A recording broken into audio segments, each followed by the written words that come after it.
হোক না সে ফেরাউন কিবা নামরূপ, কেউ ভাবে চিরকাল রয় না।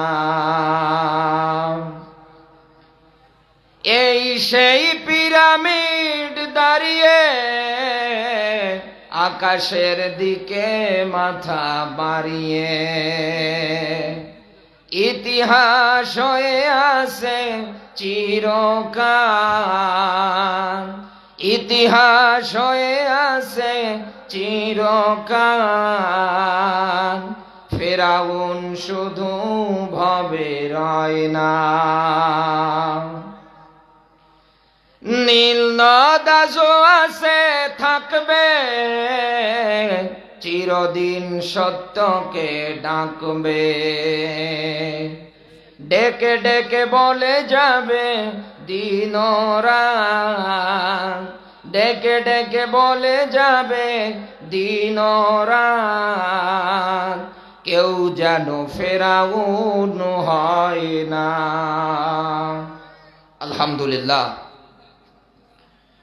বাংলাদেশের ঐতিহ্যবাহী জেলা পঞ্চগড়, এটা সদর থানা না? সদর থানার অন্তর্গত তালিমুল কোরআন মহিলা মাদ্রাসার উদ্যোগে ঐতিহাসিক তাফসিরুল কোরআন মাহফিল। আজকের এই তাফসিরুল কোরআন মাহফিলের সভাপতির দায়িত্বে যিনি আছেন, জাতির শ্রেষ্ঠ সন্তান, খালাস মানের নিচে জমিনের উপরে যাদের সম্মান মর্যাদা আল্লাহ আকাশচুম্বী করে দিয়েছে দুনিয়ায়, তারাই হচ্ছেন আলেমরা। কারা? আর জবাব দিয়ে বলেন কারা? আজকের মাহফিলে আছেন সভাপতির দায়িত্বে মাওলানা মোহাম্মদ তোফাইল প্রধান, চেয়ারম্যান, 4 নং কামাত কাজলদিঘি ইউনিয়ন পরিষদ। হায়াতে তাইয়্যিবা সেহাতে কুল্লিয়া কামনা করছি, আল্লাহ যেন দান করে, বলেন আমিন। আজকের মাহফিলের প্রধান অতিথি আমাদের মাথার তাজ, আমাদের অভিভাবক, শ্রদ্ধাভাজন ব্যক্তিত্ব, সম্মানিত জেলা আমির অধ্যাপক মাওলানা মোহাম্মদ ইকবাল হোসাইন। এই মানুষগুলো দুনিয়ার ময়দানে ইসলামের পথে, কোরআনের পথে টিকে থাকতে গিয়ে পরিবারকে পর্যন্ত ঠিক মতো সময় দিতে পারে না। কি অপরাধ? একটাই মাত্র অপরাধ ছিল, এই জমিনের ময়দানে আল্লাহর আইন যেন বাস্তবায়ন হয়। শয়তানি যত নিয়ম নীতি আছে, তন্ত্র মন্ত্র আছে, সব যেন দুনিয়ার থেকে বিদায় নিয়ে চলে যায়। শুধু এই প্রচেষ্টা চাওয়ার জন্য এই লোকগুলো, শুধু ইনি না, 64টা জেলার মধ্যে ইনার মতো যত মানুষ দায়িত্ব পালন করেছিল, প্রত্যেকটা মানুষের নামে তালাশ করে দেখেন থানায় হাজারো মিথ্যা মামলা জমা হয়েছে। যাই হোক, আল্লাহ পাক আমাদের জুলুমের এই অবসান ঘটিয়ে এখন আমাদের মাঝে সুন্দর একটা পরিবেশ এনে দিয়েছে। আমরা এই মানুষগুলোর পাশে থাকবো এবং দোয়া করব। আমরা পারবো না? দোয়া করি আল্লাহ পাক এনাকে যেন নেক হায়াত দান করে, বলেন আমিন। আজকের মাহফিলের বিশেষ অতিথি, অনেকগুলো মানুষের নাম এসেছে, একবারেই দোয়া করে দিচ্ছি, ওয়ারাফা'না লাকা যিকরাক, সম্মান মর্যাদা আল্লাহ যা দিয়েছে আরো কোটি গুণে যেন বাড়িয়ে দেয়, বলেন আমিন। আমার আগে যিনি কথা বলেছেন, শ্রদ্ধাভাজন বড় ভাই মাওলানা মোহাম্মদ রফিকুল ইসলাম, খতিব কালাইবাড়ি জামে মসজিদ। এরপরে কথা বলেছেন আমার কলিজার টুকরা বড় ভাই, হাজারো যুবকের আইডল, বিশিষ্ট ইসলামিক চিন্তাবিদ, মিডিয়া ব্যক্তিত্ব, শ্রদ্ধাভাজন বড় ভাই হযরত মাওলানা এম আবু সাঈদ। দোয়া করি আল্লাহ পাক ভাইয়ের কণ্ঠটাকে তামাম বিশ্বের জন্য কবুল করে নিক, জোরে বলুন আমিন। আজকের এই মাহফিলের আয়োজন যিনি করেছেন, আপনাদের এলাকার সন্তান, পাশেই বসে আছে, চিনেন না তাকে? চিনেন না? ইসলামের জন্য, কোরআনের জন্য যেই মানুষটার এত স্যাক্রিফাইস, শুধু এতটুকুনি না, আপনারা গ্রামের মানুষ, আপনারা ভালো সার্টিফিকেট দিতে পারবেন। যেই লোকটা গরিব, দুঃখী, অসহায়, বিভিন্ন জায়গায় বিভিন্ন কাজে যেই যাক না কেন সহযোগিতা করে না, এই দুনিয়ায় ইসলামের জন্য, কোরআনের জন্য যাদের সময়, সম্পদ, টাকা পয়সা খরচ হয়, কিয়ামতের দিন আল্লাহ এগুলোর হিসাব তার কাছে নেবে না। সুবহানাল্লাহ। কালকে ভাত খেয়ে বললেন, আজকে বলার দরকার নেই। আরো জোরে বলেন সুবহানাল্লাহ। শুধু এতটুকুনি তার পরিচয় না, এ বাংলাদেশের বক্তৃতার জগতের উজ্জ্বল নক্ষত্র, কোরআনের পাখি মুফতি আমির হামজা ভাইয়ের ফ্রেন্ড। আল্লাহু আকবার বলতে পারেন না? আমরা ভাই এবং ভাইয়ের পরিবারের জন্য দোয়া করব। আল্লাহ পাক ইসলামের জন্য যেভাবে কবুল করেছে, আল্লাহ পাক আরো যেন কবুল করে। জোরে বলুন আমিন। দল মত নির্বিশেষে প্রাণ প্রিয় পঞ্চগড়বাসী আল্লাহর দরবারে নত শিরে শুকরিয়া আদায় করছি যে মহান মালিক হাজার হাজার মানুষের ভিতর থেকে বাছাই ছাঁটাই করে কোরআনে কারীম বলবার এবং শুনবার জন্য কবুল করেছেন। খুশি হয়ে বলেন তো আলহামদুলিল্লাহ। কোরআনের এই আয়োজনে আমরা সবাই খুশি তো? আরো জোরে বলা লাগবে, সবাই খুশি? এই পৃথিবীতে আল্লাহ কোরআনে কারীম নাজিল করে দিয়েছে স্পষ্ট আকারে। এই কোরআনের মধ্যে কোনো অস্পষ্টতা আছে? আরো জোরে বলেন। আল্লাহ পাক বলেন, আমি কিতাব নাজিল করে দিয়েছি স্পষ্ট ভাবে। দুনিয়ায় কোনো মানুষ যদি এই কিতাব থেকে ব্যাখ্যা করতে চায়, এই কিতাবের দিয়ে তালিম দিতে চায়, এই কিতাব দিয়ে যদি তাবলীগ করতে চায়, ওকেও প্রচার করা লাগবে স্পষ্ট ভাবে। এক কথা বলেন না কেন? আপনি কার দিকে তাকা, কার দিকে তাকিয়ে আপনি কোরআনের হক কথা গোপন করে দেন? আপনি সমাজের, আপনি রাষ্ট্রের হাজারো নেতার হামকি ধুমকির ভয় পেয়ে যদি কোরআন গোপন করেন, কিয়ামতের দিন এই কোরআন আপনার বিরুদ্ধে দাঁড়াবে। এই কথা বলেন। আমরা কি চাই কোরআন আমাদের কিয়ামতের ময়দানে বিরুদ্ধে দাঁড়াক? আল্লাহর নবীর হাদিস বলছি, বিশ্ব নবী মুহাম্মদুর রাসূলুল্লাহ সাল্লাল্লাহু আলাইহি ওয়াসাল্লাম জানিয়েছে, কিয়ামতের ময়দানে দুইটা জিনিস সুপারিশ করবে। তার এক নম্বরে হচ্ছে কোরআন, দুই নম্বরে রমজান মাসের রোজা। সুপারিশ করবে কার কাছে? দুনিয়ায় যারা কোরআন স্পষ্ট পাওয়ার পরে এই স্পষ্ট ব্যাখ্যাগুলো জাতির সামনে প্রচার করেছিল, বিসমিল্লাহর বা থেকে শুরু করে সূরা নাসের সিন পর্যন্ত দুনিয়ায় যারা আমল করেছিল, কিয়ামতের ময়দানে কোরআন তাদের জন্য আল্লাহর কাছে সুপারিশ করবে। কিন্তু আমাদের দেশের দিকে আজ তাকালে দেখা যায় বন্ধু, কোরআনের আয়াত জন্মের পর থেকে শুনে আসে, ইয়া আইয়ুহাল্লাযীনা আমানু দুখুলু ফিস সিলমি কাফা। ইসলাম যদি মানতে হয়, ওই ইমানদারেরা ডাকছে কে? আরো জোরে বলা লাগবে। ওই ইমানদারেরা ইসলাম যদি মানতে হয়, কোরআন যদি মানতে হয়, পরিপূর্ণভাবে মানা লাগবে। এ কথা কার? আল্লাহ তাআলা বলেন, দাখিল হও, প্রবেশ করো, উদখুলু, প্রবেশ করো, ফিস সিলমি কাফা, ইসলামের মধ্যে পরিপূর্ণভাবে প্রবেশ করো। ৯৬% মুসলমানের দিকে আজ তাকিয়ে দেখেন পঞ্চগড়বাসী, এই দুনিয়ার ময়দানে যারা আল্লাহর ইসলামের কাছে, কোরআনের কাছে পরিপূর্ণভাবে প্রবেশ করেছিল, কোরআনের আমলের উপরে টিকে ছিল, মতিউর রহমান নিজামী, কামরুজ্জামান, কাদের মোল্লা, তাদেরকে ফাঁসি দিয়ে ফাঁসিবাদ সরকার দুনিয়ার থেকে বিদায় করে দিয়েছে। এটার থেকে এটাই প্রতীয়মান হয়। শুধুই না, অতীতের ইতিহাস নবী আদম থেকে শুরু করে নবী মুহাম্মদুর রাসূলুল্লাহ পর্যন্ত যত নবী রাসূল দুনিয়ায় এসেছিল, যারা এই পূর্ণাঙ্গ জীবন ব্যবস্থা, দ্বীন আর ইসলাম মানতে গিয়েছিল, প্রচার করতে গিয়েছিল, তাদেরকে পর্যন্ত দুনিয়া থেকে বিদায় করে দেওয়া হতো। এটা তো নতুন কিছু না। এটা কি নতুন কিছু? এটা নতুন কিছু। এরকম যুগ যুগ ধরে চলে আসে। পঞ্চগড়বাসী ভালো করে বুঝবেন, আল্লাহ রাব্বুল আলামিন কিতাব নাজিল করে দিয়েছেন স্পষ্ট করে। আমি যদি এখন ব্যাখ্যা করি, অবশ্যই আমি স্পষ্ট আকারেই ব্যাখ্যা করব। এতে এখানে কেউ যদি সুদ খান, আমার কিছু করার নেই। এই জায়গার মধ্যে কেউ যদি ঘুষখোর বসে থাকেন, আমার কোনো কিছু করার নেই। আমি কোরআন প্রচার করতে এসেছি, এখন দেখবো আমার আল্লাহ কি বলেছে। আল্লাহ পাক বলেন, ইয ক্বালা রাব্বুকা লিল মালাইকাতি ইন্নী জাইলুন ফিল আরদি খলিফা। বলেন আল্লাহু আকবার। সূরা বাকারা 2 নাম্বার সূরা, 1 নাম্বার পারা, 5 নাম্বার পৃষ্ঠার 4 নাম্বার রুকুর 30 নাম্বার আয়াতটা আমরা এই মুহূর্তে আলোচনা করলাম। আল্লাহ পাক বলেন, ঈদ স্মরণ করো। এই জায়গায় যারা আলেম বসে আছে জিজ্ঞাসা করেন, কলা, এ কলার ফাইল যিনি তিনি কে? আল্লাহ পাক বলেন স্মরণ করো সেই সময়ের কথা। কোন সময়? যখন আমি আমার ফেরেশতাদেরকে বলেছিলাম এই দুনিয়ার ময়দানে আমি খলিফা পাঠাতে চাই, প্রতিনিধি পাঠাতে চাই। এ কথা কার? ও পঞ্চগড়বাসী, বিবেক দিয়ে কথাগুলো শুনবেন, আবেগ দিয়ে কথা শুনবেন না।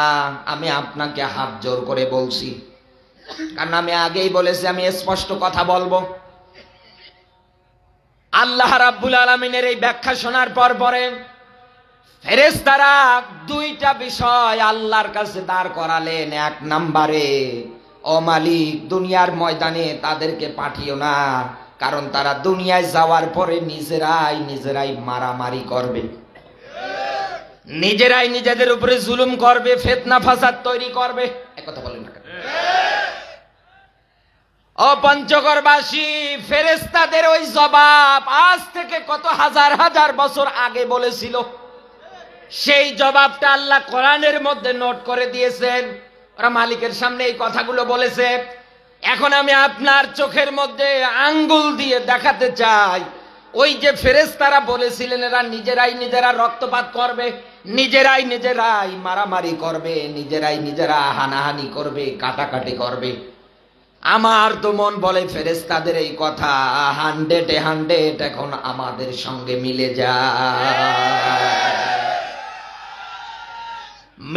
যায় তার বাস্তব কি? এই লেডি ফেরাউনের আমলে 16 বছর তার আমরা প্রতিফলন দেখলাম। এই কথা বলে কত মানুষকে মিথ্যা মামলা দিত, কত মানুষকে কষ্ট দিত, কত মানুষকে আয়না ঘর বানিয়ে পর্যন্ত আটকিয়ে রেখেছিল। আয়না ঘর থেকে বের হওয়ার পরে বর্ণনা দিচ্ছে, আমি আমার এই চোখের পানিগুলো যদি এক জায়গার মধ্যে জড়ো করতে পারতাম, পুরো একটা পুকুর, পুরো একটা পুষ্করণী ভরে যেত। কি পরিমাণ কান্না করেছে লোকটা, আজান শুনতে দেওয়া হতো না, হাজারো খারাপ খারাপ শব্দ সাউন্ড ওই সময় কানের কাছে দেওয়া হতো। এই দুনিয়ায় যারা মানুষ হয়ে মানুষকে বিপদে ফেলে, কষ্ট দেয়, এবার আমি আপনাকে একটা আয়াত বলছি, শুধু এই লেডি ফেরাউন মানুষকে যে কষ্ট দেয় বিষয়টা এমন না, এই জায়গায় এমন মানুষ বসে আছে।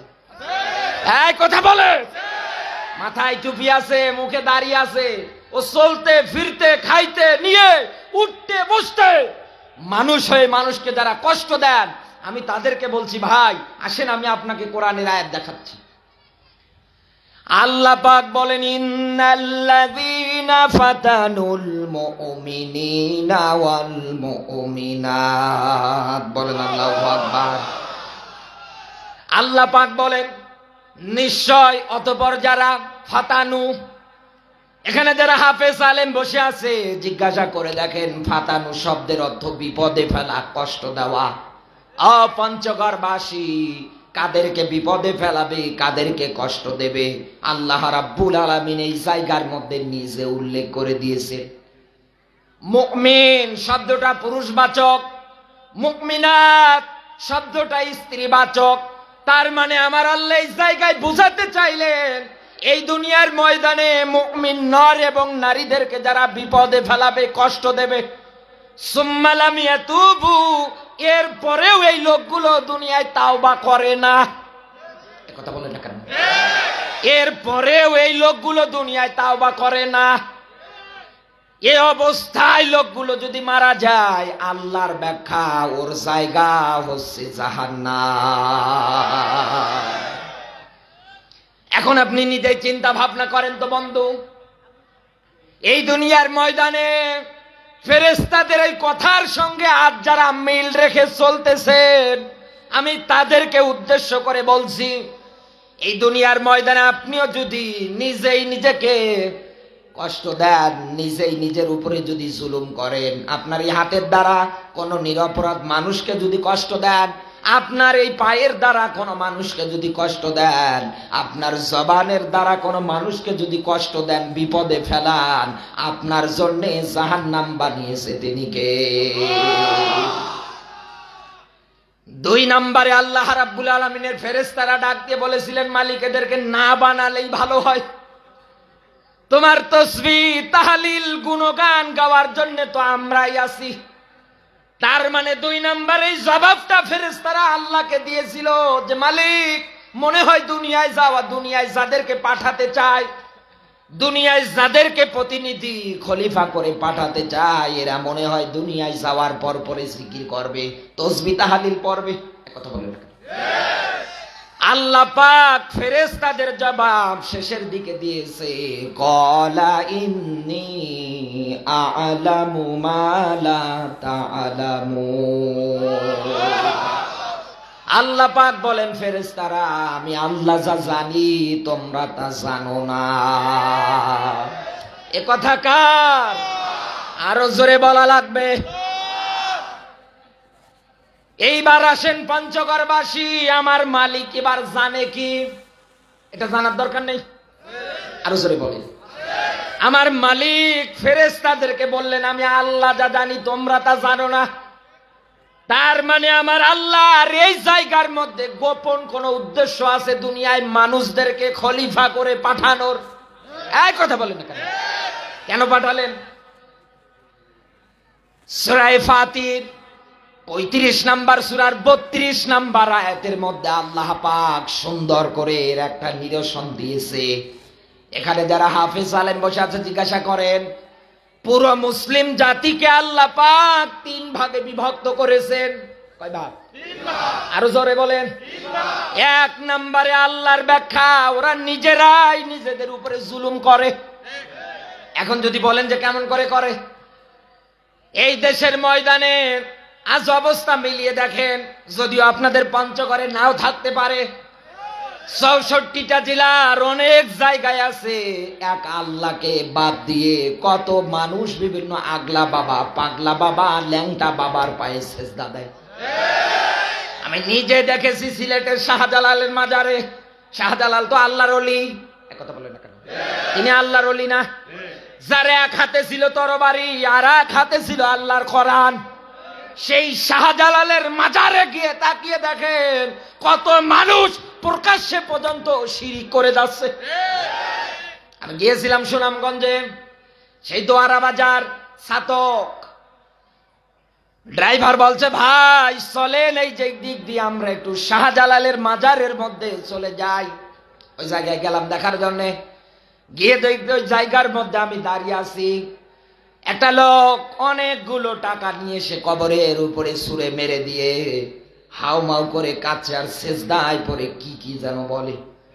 পাশে এক কোটটাই পরা লোক ডাক দিয়ে বলে, হুজুরে কি কি কোরআনের আয়াত পড়ে না, ওয়াসজুদ ওয়াকতারিব, আল্লাহর নিকটবর্তী যদি হতে চাও সেজদা দেওয়া লাগবে কাকে?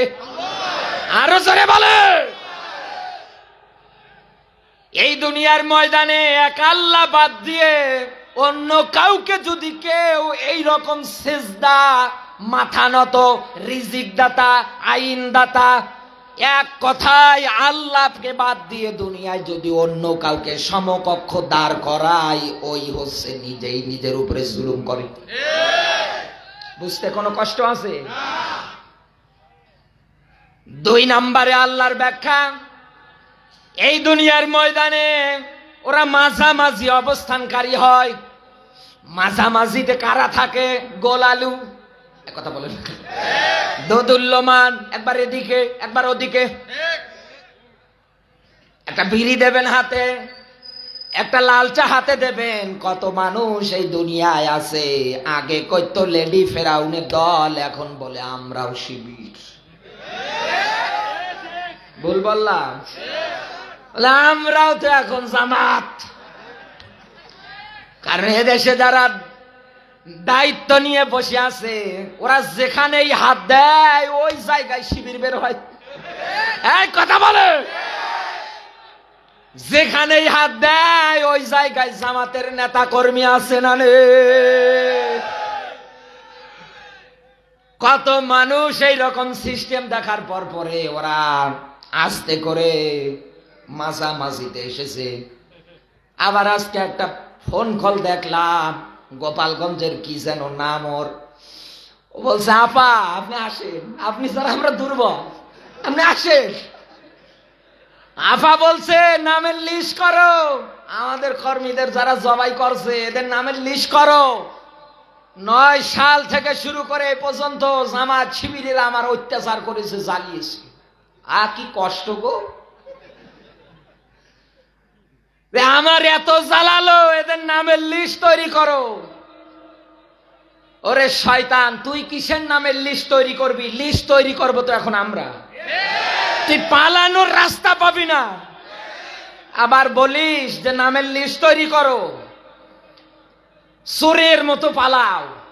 কাউয়া কাদের একটা ছিল না, ও বলে পালাবো না, প্রয়োজনে ঠাকুর গায়ে ফখরুল সাহেবের বাড়ি উঠবো। ওরে আল্লাহ, শেষে কবে পালিয়েছে কেউ জানেই না। কাকু তোমার শরীর চলে না, তুমি মাইক পেলেই বলতে খেলা হবে। তুমি কেমন বাপের বেটা, বাংলার মাটিতে থেকে থাকো, তোমার দাঁত ভাঙ্গা জবাব দেওয়া হতো। রাতের ভোট, দিনের ভোট রাতে করে এমপি মন্ত্রী হয়ে গলাবাজি বক্তব্য দেওয়া যায়, কিন্তু এই দুনিয়ার ময়দানে মানুষের ভালোবাসা অর্জন করা যায় না। মানুষের ভালোবাসা যদি অর্জন করতেই হতো, তোমরা যদি চাইতে যে মানুষ আমাদেরকে চাক, তাহলে সুষ্ঠু নির্বাচন তোমরা এই দেশের মধ্যে দিতে। নিজে হয়ে আছে চোর, নিজে হয়ে আছে চিটার বাটপার। 2 নম্বর, চোরের মায়ের বড় গলা, এরকম একটা কথা আছে না? যতই লজ্জা দেন এদের লজ্জা হয় না, এদের লজ্জা হয় না। এজন্য আমির হামদা ভাই ওয়াজ করতে করতে একটা কথা বলেছিলেন। এক লোক রাস্তা দিয়ে হেঁটে যাচ্ছে, এক লোক যাচ্ছে ওই দিক দিয়ে, হোটেলের ম্যান বয় মেসিয়ার ডাক দিয়ে বলছে ভাই আসেন খেয়ে যান, গরম গরম খাবার আছে। এ মনে করছে ওই জায়গায় মনে ফ্রি খাওয়াচ্ছে, আস্তে করে ঢুকে পড়েছে। পেটে ওর ক্ষুধা, ইচ্ছা মতো অর্ডার করছে, খাওয়া দাওয়া সব কমপ্লিট, আস্তে করে টিস্যু পেপার নিয়ে মুখ মুছে চলে যাচ্ছে।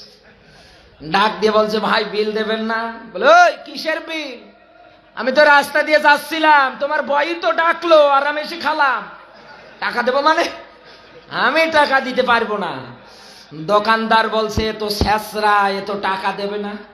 বলছে তোর অপমান করবো? বলে করেন, অসুবিধা নেই। মাথার চুলগুলো উল্টা পাল্টা করে কেটে জুতোর মালা গলায় দিয়ে গেরাম ঘুরিয়েছে। এবার সামনে দাঁড় করিয়া বলছে কিরে তোর অপমান মনে হয় না? বলে কিসের অপমান, লক্ষ লক্ষ টাকা দিয়েও মানুষ এমন আনন্দ পায় না। এরপরে বলছে তুই 200 বার কান ধরে উঠবস কর। ও 200 বার কান ধরে উঠবস করার পরে বলছে ভাই তোর এখনো কি অপমান মনে হয় না? বলে কিসের অপমান, এ তো আমার ব্যায়াম হচ্ছে। এই লেডি ফেরাউনের ওই রকম লজ্জা নেই। তুই একে তো পালিয়ে গেলি, আবার ফোনে বলিস তালিকা করব, তুই আয়, সাহস থাকলে আয়। পঞ্চগড়বাসী আল্লাহর ব্যাখ্যা, এই দুনিয়ার ময়দানে আল্লাহ পাক মানুষদেরকে 3টা কাতারে বিভক্ত করেছেন। তার 1 নম্বরে দুনিয়ায় যারা শিরকের মাধ্যমে নিজেই নিজের উপরে জুলুম করে, 2 নম্বরে এই রকম দুনিয়ায় যারা আছে মাঝামাঝি অবস্থান করে, তার মানে এরা মুনাফিক। 3 নম্বরে এই পৃথিবীর ময়দানে সত্যের উপরে টিকে থাকতে গিয়ে ফাঁসির দড়ি গলায় আসবে, জেল হবে, রিমান্ড হবে, এরপরেও এক চুল পরিমাণ মানুষ ফিরে আসবে না। এইরকম কাতার বন্দিতে আজ আমরা অনেকেই নেই। এক কথা বলেন না কেন? শুধু ইসলামী আইন, ইসলামী নিয়ম নীতি এইগুলো দুনিয়ার ময়দানে এই সত্যের পথের কাতার বন্দী মানুষগুলো চাওয়ার কারণে পঞ্চগড়বাসী আজও আপনার পুরো পঞ্চগড় জেলা খোঁজ নিয়ে দেখেন কত মানুষ পর্যন্ত পঙ্গুত্ব বরণ করে পড়ে আছে। কত মানুষের হাতের নখ পর্যন্ত নেই, কত মানুষের পায়ের নখগুলো পর্যন্ত নেই, কত মানুষকে রাত 12টা, 1টা, 2টা, 3টা এরকম সময় বাড়িতে পুলিশ নিয়ে এসে ধরিয়ে পর্যন্ত দিয়েছে। এক কথা বলেন না কেন? আরে ভাই, আমরা তো এতদিন মাজলুম ছিলাম, আমরা তো এতদিন এই দুনিয়ার ময়দানে তাদের হাজারো জুলুম নির্যাতনের শিকার হয়েছি। তবে এখন কিন্তু আর সেই ভয় আছে? আরো জোরে বলেন। সেই ভয় কিন্তু এখন আর নেই। তাই আসুন, আমি আপনাকে এই পঞ্চগড়ের মাঠ থেকে ডাক দিয়ে যেতে চাই, আগামীর বাংলাদেশে আমরা কোরআনের আইনগুলো দেখতে চাই। যেহেতু আল্লাহ সত্যের পক্ষের কাতার বন্দী মানুষদের ব্যাপারে বলেছে তারা টিকে থাকবে, মার খাবে, জুলুম নির্যাতনের শিকার হবে, এক চুল পরিমাণ তারা ফিরে পর্যন্ত আসবে না। হযরতে বিলাল, আরে ভাই, জীবনী পড়েন, কান্নাকাটি করে বাড়ি চলে যান। কি স্যাক্রিফাইস ইসলামের জন্য! তার জিহ্বার মধ্যে বাবলা গাছের কাঁটা ফুটিয়ে দিয়েছে উমাইয়ার কেনা গোলাম এই বেলাল।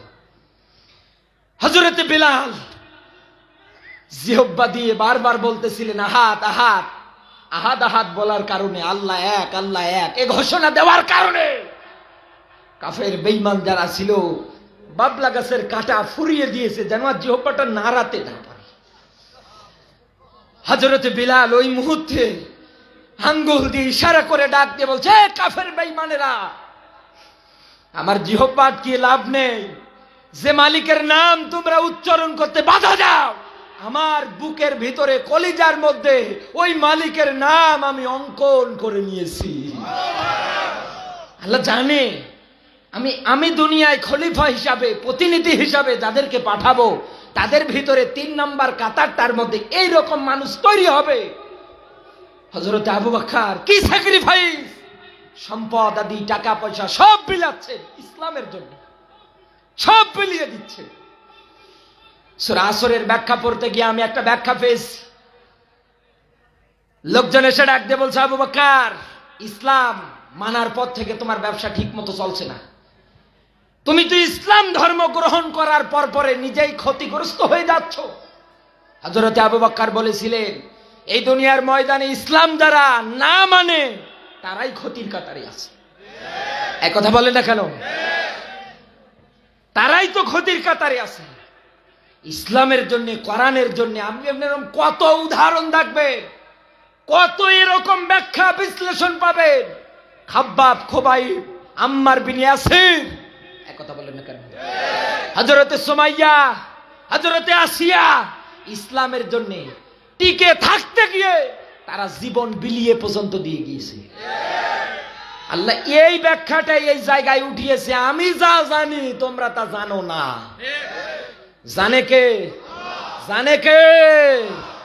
এখন ওই সুযোগ আমাদের সামনে। এই জন্য আমি আপনাকে এবার একটা আয়াতের দিকে ধাবিত করছি। আল্লাহ রাব্বুল আলামিন সূরা আরাফ 7 নাম্বার সূরা 8 নাম্বার পারা 12 নাম্বার পৃষ্ঠা 7 নাম্বার রুকুর 54 নাম্বার আয়াতে আল্লাহর ব্যাখ্যা। আল্লাহ পাক বলেন, আলালাহুল খুলক, আমাদের সৃষ্টিকর্তাকে, আরো জোরে বলেন, একমাত্র আমাদের সৃষ্টিকর্তা। তামাম দুনিয়ার যত কিছু আছে সব বানিয়েছে কে? এতে কোনো দ্বিমত আছে? মালিক বলছেন, এই দুনিয়ার ময়দানে সব যদি আমার সৃষ্টি হয়, আপনারা নিজেরাই কিন্তু ঘোষণা দিয়েছেন। এখন বিবেকের কাছে প্রশ্ন, সৃষ্টি যদি সব তার হয় তাহলে এই জমিনে আইন চলবে কার? আরো জোরে বলে। আজকে আল্লাহর আইন চলে? আল্লাহর আইন আছে? আল্লাহ পাক এটাই তো বলেছেন, এই দুনিয়ার ময়দানে সত্যের পথের কাতারবন্দি মানুষ যারা হবে তারা তাদের মুখ দিয়ে এই ঘোষণাই দেবে, আলালাহুল খুলকুল আম, এই জমিনের ময়দানে সৃষ্টি যার, আইন চলবে তার। এই আয়াতের শেষের শব্দ দেখেন, আলামিন। বহু বছর, একটা দুইটা জগৎ না। আল্লাহ পাক বলেন এরকম যত জগৎ আমি আল্লাহ বানিয়েছি সব জগতের মধ্যে আইন চলবে কার? আরো জোরে বলেন। এরপরে আল্লাহ পাক অন্য জায়গায় ধমক পর্যন্ত দিলেন, এ বান্দা, এই দুনিয়ার ময়দানে আমার আইন যদি ভালো না লাগে, আমার ইসলাম যদি ভালো না লাগে, তুই আমার জমিন থেকে বের হয়ে যা। একথা বলেন না কেন? তুই আমার জমিন থেকে বের হয়ে যা। এ বান্দা, কোথায় যাবি? কোন জায়গায় যাবি? যেখানেই যাস না কেন ওই জায়গায় আছে কে?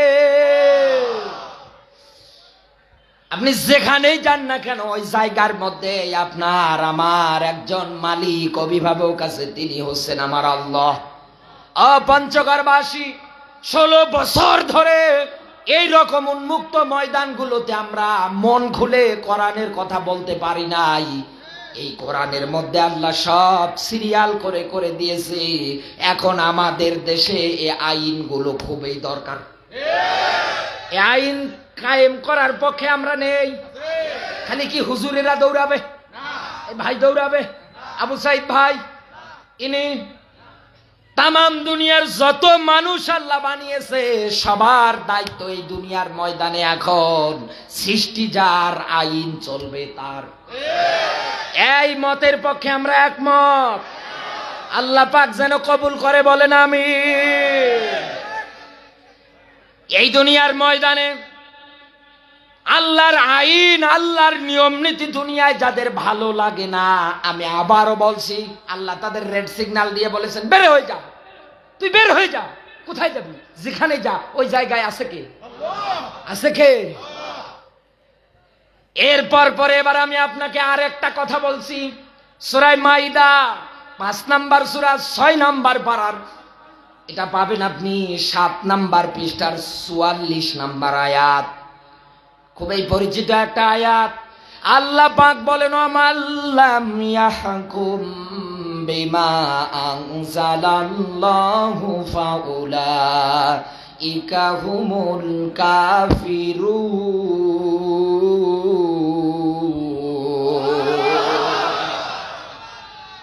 আল্লাহ পাক বলেন, এই দুনিয়ার ময়দানে আমার নাজিলকৃত বিধান পাওয়ার পরেও এটা নাজিল করেছে কে?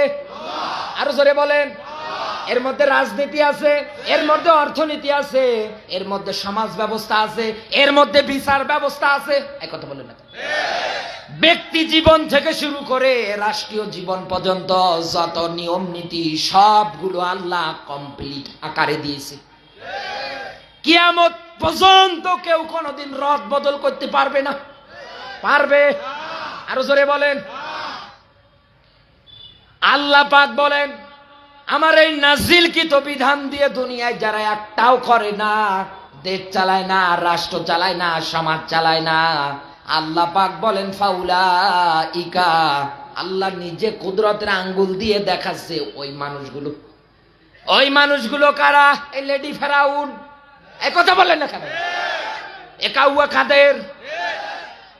এরকম যত ফিরাউনের নতুন প্রজন্ম ছিল, এই মানুষগুলোকে আল্লাহ পাক এক কাতারে এনে ডাক দিয়ে বলেছেন, এই মানুষগুলোই হচ্ছে কাফের, এই মানুষগুলোই হচ্ছে জালিম, এই মানুষগুলোই হচ্ছে ফাসিক। এই 3টা পয়েন্ট বললাম, এরা কাফের, এরা জালেম, এরা ফাসিক। আপনার বিবেকের কাছে এখন আমার প্রশ্ন, বন্ধু, আপনি মিলিয়ে দেখেন তো এই 3টা গুণাবলী কি তাদের মধ্যে পাওয়া যেত না? কথা বলেন না কেন? আপনারা মনে হয় বিরক্ত হচ্ছে, চলে যাবে? এই যারা উঠে যাচ্ছে এরা কারা গো? মুরব্বি। মুরব্বি মোস্তাক ফয়েজি চাচা এক ডায়লগ দিয়েছে, মুরব্বি। ও ভাইরাল। চাচা বলছে আমি বের হতে পারছি না। বিরক্ত হচ্ছেন আপনারা? আমি সামনের দিকে যাব। আমার বন্ধুরা ভালো করে বুঝবেন, আল্লাহর ব্যাখ্যা ছিল এইরকম, সৃষ্টি যার আইন চলবে তার, আইন যদি ভালো না লাগে বের হয়ে যা। এরপরে আল্লাহর ব্যাখ্যা দুনিয়ার ময়দানে, তোমরা যদি আমার এই নিয়ম নীতিগুলো আইন দিয়ে যদি দেশ না চালাও, পরিবার না চালাও, সমাজ না চালাও, আল্লাহ পাক বলেন এরা কাফের, এরা জালেম, এরা ফাসেক। আর দুনিয়ার কোন মুমিন, কোন ইমানদারের বন্ধুত্ব দুনিয়ায় কোনদিন কাফের আর মুনাফিক জালেমের সাথে হবে না। কোনদিন তাদের সঙ্গে বন্ধুত্ব আত্মীয়তা পর্যন্ত করা যাবে না। এই যে পঞ্চগড় আপনাদের এই জেলা, আমি আসার সময় ওই দিক দিয়ে নিয়ে গাড়ি নিয়ে এসেছি, কাদিয়ানি, এক কথা বলে না কেন, যারা আমার নবীকে পর্যন্ত মানে না, হাল চাল দেখতে গেলে দেখা যায় ওদের বিরুদ্ধে আপনারা লড়াই সংগ্রাম পর্যন্ত করেছেন।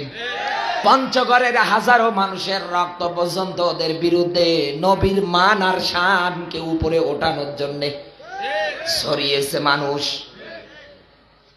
আমি এই জায়গার মধ্যে এখন যদি কাউকে বলি ভাই চলেন তো চলেন, আপনার বাড়িতে তো বয়স্ক ছেলে আছে, বিয়ের উপযুক্ত, ওদের একটা মেয়ের সঙ্গে আপনার ছেলেটার বিয়ে দেই, আপনি এক বাক্যে ডাক দিয়ে বলবেন বাবা নামের শেষে তো বড় মাওলানা লাগিয়েছো, কিন্তু তোমার কথা মানায় না। এক কথা বলেন না কেন? এখানে আমি হাসতে বলি না, এখান থেকে একটা শিক্ষা বের করবো। তাই পঞ্চগড়ের মুসলমানেরা ৬,৬৬৬টা আয়াতে কারিমার মধ্যে একটা মাত্র আয়াতে কারিমার তাও মাঝের অংশ অস্বীকার করার কারণে ওরা যদি কাফের হয়, আমার কথা ভালো করে বুঝবেন, কালকে আবার গীবত করবেন, হবে না।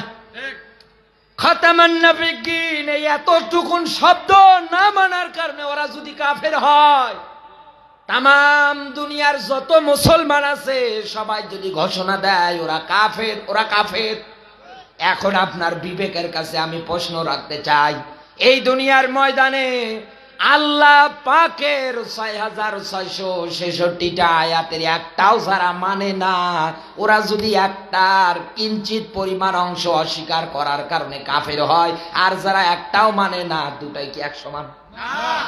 তাহলে দেখা যায় যেটা একটা কোরআনের আয়াত পর্যন্ত মানে না, ও তো কাফের দাদার দাদা। ওদের সঙ্গে মেয়ে বিয়ে দেওয়া, মেয়ে ছেলে মেয়ে বিয়ে দেওয়া যায় না, আর এদিকে কাফেরদের একটাও মানে না, একটা আইন প্রতিষ্ঠা করতে দেয় না। আমি সেদিন এই সদরে চিনিকল মাঠে এসে বসে বলেছিলাম, এই দুনিয়ার ময়দানে আল্লাহর আইনগুলো যদি বাস্তবায়ন করতে চান, এখন আমার দৃষ্টিতে যতটুকু আমি দেখছি, ইউনিয়ন পরিষদ থেকে একেবারে চকিদার থেকে শুরু করে একেবারে যত সর্বোচ্চ জায়গা সংসদ পর্যন্ত সব বাছাই ছাঁটাই করে ফেলাম। এক কথা বলেন না কেন? কারণ এরকম হাজারো উইপুকাকে আমরা দেখেছি কোরআন প্রচার করতে গিয়ে। আরে ভাই সুদের কথা বললে মারামারি। ঝিনাইদহের মাটিতে আমি কোরআন বলতে গিয়েছিলাম, 12 বাজার, এতটুকুন আমার বলার অপরাধ। যারা 18 মাজারে ট্রাকে ট্রাকে গরু দেয় ওদের ইমান নেই। আমি কি জানতাম যে ওই এলাকার চেয়ারম্যান 18 মুরিদ, যার দাড়িও নেই মোছও নেই, কেউ তো আমার বলেও নেই। আচ্ছা কোপান কুপিয়েছি, শেষে পালাবো কোন রাস্তা দিয়ে দিশা পাই না। আপনারা হাসেন আর আমার দুঃখ হয় যে এ কি অবস্থা।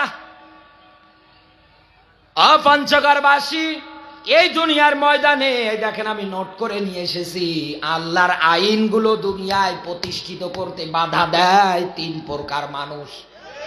কয় প্রকার? আমি কিন্তু আল্লাহর আইনগুলো সিরিয়াল করে নিয়ে এসেছি। কি কি আইন দরকার এখন আমাদের এই সমাজে? আল্লাহর এই আইনগুলো প্রতিষ্ঠা করতে বাধা দেয় 1 নম্বরে দুনিয়ায় যারা জালেম শাসক।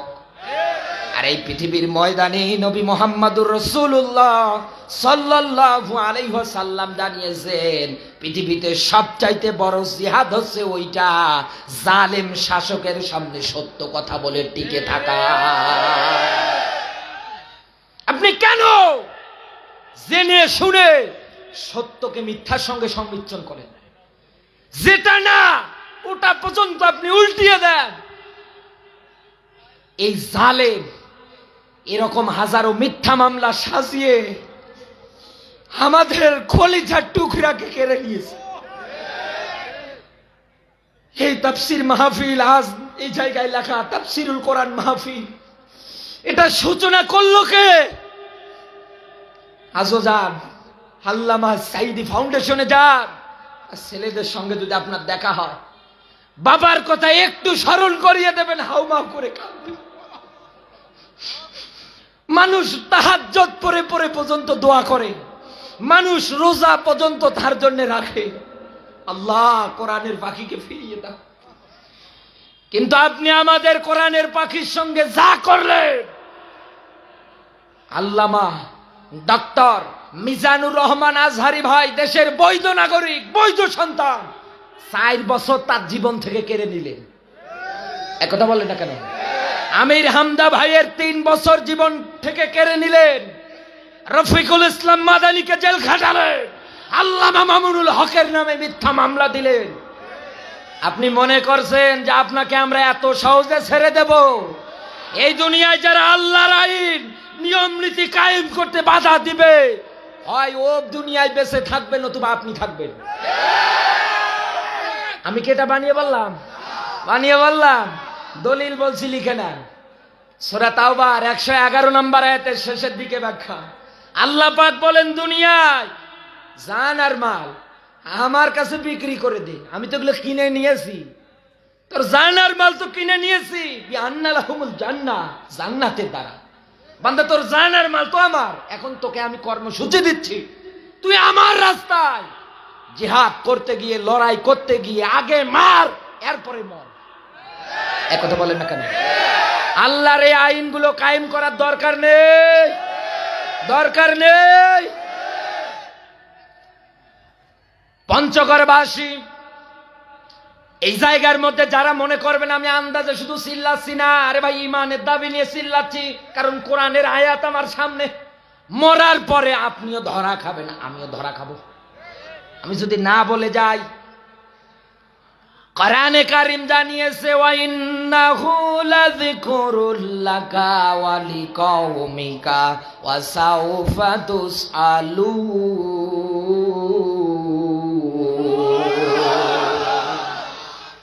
আল্লাহ পাক বলেন, হে নবী, অবশ্যই অবশ্যই আপনাকে এবং আপনার উম্মত যারা আছে তাদেরকে কিয়ামতের ময়দানে আমি আল্লাহ জিজ্ঞেস করব কোরআন মানার ব্যাপারে। এ কোরআন মানার ব্যাপারে জিজ্ঞেস করবে কে? আরো জোরে বলেন। আল্লাহ যদি কিয়ামতের ময়দানে আপনাকে ডাক দিয়ে বলে, আব্দুল্লাহ বলতো তোর জীবন জিন্দেগি কেমনে কাটালি, আপনি তো এখনই বলছেন আমি ধরা খাবো, আপনি তো এখনই বলছেন আমি ধরা খাবো। যদি ডাক দিয়ে বলে তোর যৌবনকাল কেমনে কাটালি, আপনি তো হিসাব দিতে পারবেন না। আল্লাহ যদি দাঁড় করিয়ে ডাক দিয়ে বলে, আব্দুল্লাহ বলতো দুনিয়ায় তোর সম্পদ আদি টাকা পয়সা কোন কোন জায়গায় খরচ করেছিস, এরপরে যদি জিজ্ঞেস করে কোন কোন জায়গায় ব্যয় করেছিস, এরপরে যদি জিজ্ঞেস করে যতটুকুন জেনেছিলি কতটুকুন আমল ছিল বল। পঞ্চগড়বাসী চক্ষু দুইটা বন্ধ করে বুকে হাত দিয়ে বলেন তো, আপনি কি জবাব দেওয়ার মতো কায়দা রেখেছেন? আপনার এখনই চোখ বন্ধ যদি হয়ে যায়, আপনি তো এখনই ধরা খাবেন। আবার আপনি জালেমদের পক্ষ নেন, আবার আপা বলতে বলতে ফানা তুলিয়ে ফেলান। আমাদের দৃষ্টিতে আল্লাহর আইন কায়েম করতে যেটা বাধা দেয়, আল্লাহ পাক বলেন ওটা জালেম। এবার আসেন আমি আপনাকে দলিল বলে দিচ্ছি। আল্লাহ পাক বলেন, ওয়ালাকাদ আরসালনা মূসা বিআয়াতিনা ওয়া সুলতানিম মুবিন। সূরা মুমিন 40 নম্বর সূরা 24 নম্বর পারা 3 নম্বর রুকুর 23-24 নম্বর আয়াত। একটু ভালো করে বোঝেন। আল্লাহ পাক বলেন, আমি নবী মুসার উপরে সত্য সহকারে স্পষ্ট নিয়ম নীতিগুলো নবী মুসাকে আমি দিলাম। নবী মুসা এগুলো পাওয়ার পর পরে হামান, কারুন, ফেরাউন এদের নিকট চলে গেল। যাওয়ার পর পরই তাদেরকে ডাকলেন, তারা নবী মুসার এই সত্য কিতাবের স্পষ্ট ব্যাখ্যা পাওয়ার পরে তারা বলেছিলেন এ তো জাদু, আর তুমি তো চরম মিথ্যা কথা বলো। কথা বলে না কেন? আল্লাহর স্পষ্ট বিধান পাওয়ার পরে ফেরাউন, হামান, করুন এই তিনজনে বলেছিল তুমি তো মিথ্যাবাদী, তুমি তো জাদুকর। পঞ্চগড়বাসী নবী মুসার আমলের ফেরাউন বলতো তুমি মিথ্যাবাদী, তুমি জাদুকর। আজকের বাস্তব সমাজে আমরা তাকিয়ে দেখলাম কোরআনের স্পষ্ট ব্যাখ্যা করলেই একদল বলে জামাত, শিবির, মওদুদি, আরো একটু উপরিয়ে বাড়িয়ে বলে এরা রাজাকার। বানিয়ে বললাম, তাহলে তখনকার আমলকার এখনকার আমল মিলে যায় না। পয়গম্বর মুসা আলাইহিস সালাতু ওয়াস সালাম এই দ্বীনের দাওয়াত নিয়ে গেলেন, ফেরাউন স্পষ্ট ভাবেই বলে দিলেন জাদু। ইতিহাস আমরা সবাই জানি, আমি শুধু আপনাকে একটু স্মরণ করে দিতে চাই। বিশাল একটা ময়দান, ওই ময়দানের মধ্যে নবী মুসা আলাইহিস সালাতু ওয়াস সালামকে আল্লাহ মুজিজা দিয়েছিলেন, তিনি যদি তার হাতগুলো বগলের নিচে রাখতেন এই হাত থেকে উজ্জ্বল আলোগুলো বের করে দিতেন। তিনি কে? হাতের লাঠিটা যদি ছেড়ে দিতেন সঙ্গে সঙ্গে অজগর সাপ হয়ে যেত। মুসা নবীর এই নিদর্শনগুলো দেখার পরে ফেরাউন বলেছিল জাদু, আর আমি জাদুর জবাব তোমাকে জাদু দিয়েই দেব। বিশাল একটা ময়দান হলো, হাজার হাজার জাদুকর ওই জায়গায় উপস্থিত, সবাই যার যার মতো করে সাপ বিভিন্ন কিছু তৈরি করছে। নবী মুসা আলাইহিস সালাতু ওয়াস সালাম যাওয়ার পরে ওই জায়গায় তাকিয়ে দেখলেন পুরো ময়দান জুড়ে শুধু সাপ আর সাপ। আল্লাহ পাক বললেন নবী মুসা ভয় করবেন না, ভয় করবেন না, আপনার হাতের লাঠিটা শুধু ছেড়ে দেন। হাতের লাঠি যখন এই ছেড়ে দিয়েছে সঙ্গে সঙ্গে অজগর তৈরি হয়ে গেছে। ওদের যত জাদু ছিল সব জাদুগুলোকে ধরে ধরে মুসা নবীর সাপ খেয়ে ফেলেছি। আল্লাহ পাক বললেন মুসা এই জায়গার মধ্যে বিজয় আমি আল্লাহ তোমাকে দিয়েছি। ওই আল্লাহ নেই, ওই আল্লাহ নেই, এখন মনে হয় দুর্বল হয়ে গিয়েছে। পঞ্চগড়বাসী আল্লাহর আইন চালু করতে বাধা দেয়। এক নম্বরে দুনিয়ায় যারা জালেম, দুই নম্বরে আমি পেয়েছি এই দুনিয়ার ময়দানে সমাজের নেতারা। সে কথাটা বলতে গিয়ে আমি এত দূর পর্যন্ত আসলাম। আরে ভাই কি ভাব, উপজেলা চেয়ারম্যান অমুক অমুক নেতা, মাঝখানে আলোচনা এসে বন্ধ করে দেয়, মাইক হাতে নিয়ে আমার নেত্রী এই করলো ওই করলো, কথা বলে আমি এ করলাম ও করলাম। ঘোড়ার ডিম করেছিস তুই, তুই লক্ষ লক্ষ টাকা পাচার করে নিয়ে চলে গিয়েছিস, তুই হাজার হাজার মানুষের জীবন নষ্ট করে দিয়েছিস। আবার তুই বলিস উন্নয়নের সরকার এর এই দরকার, তুই আয় তোর জুতো পিটা করে সাইজ করা হবে। মনের সব ক্ষোভ, মনের সব রাগ আছে না নেই? আছে না নেই? রাগটাও হবে আল্লাহর জন্য, একথা বলেন না কেন? ভালোবাসাও হবে আল্লাহর জন্য।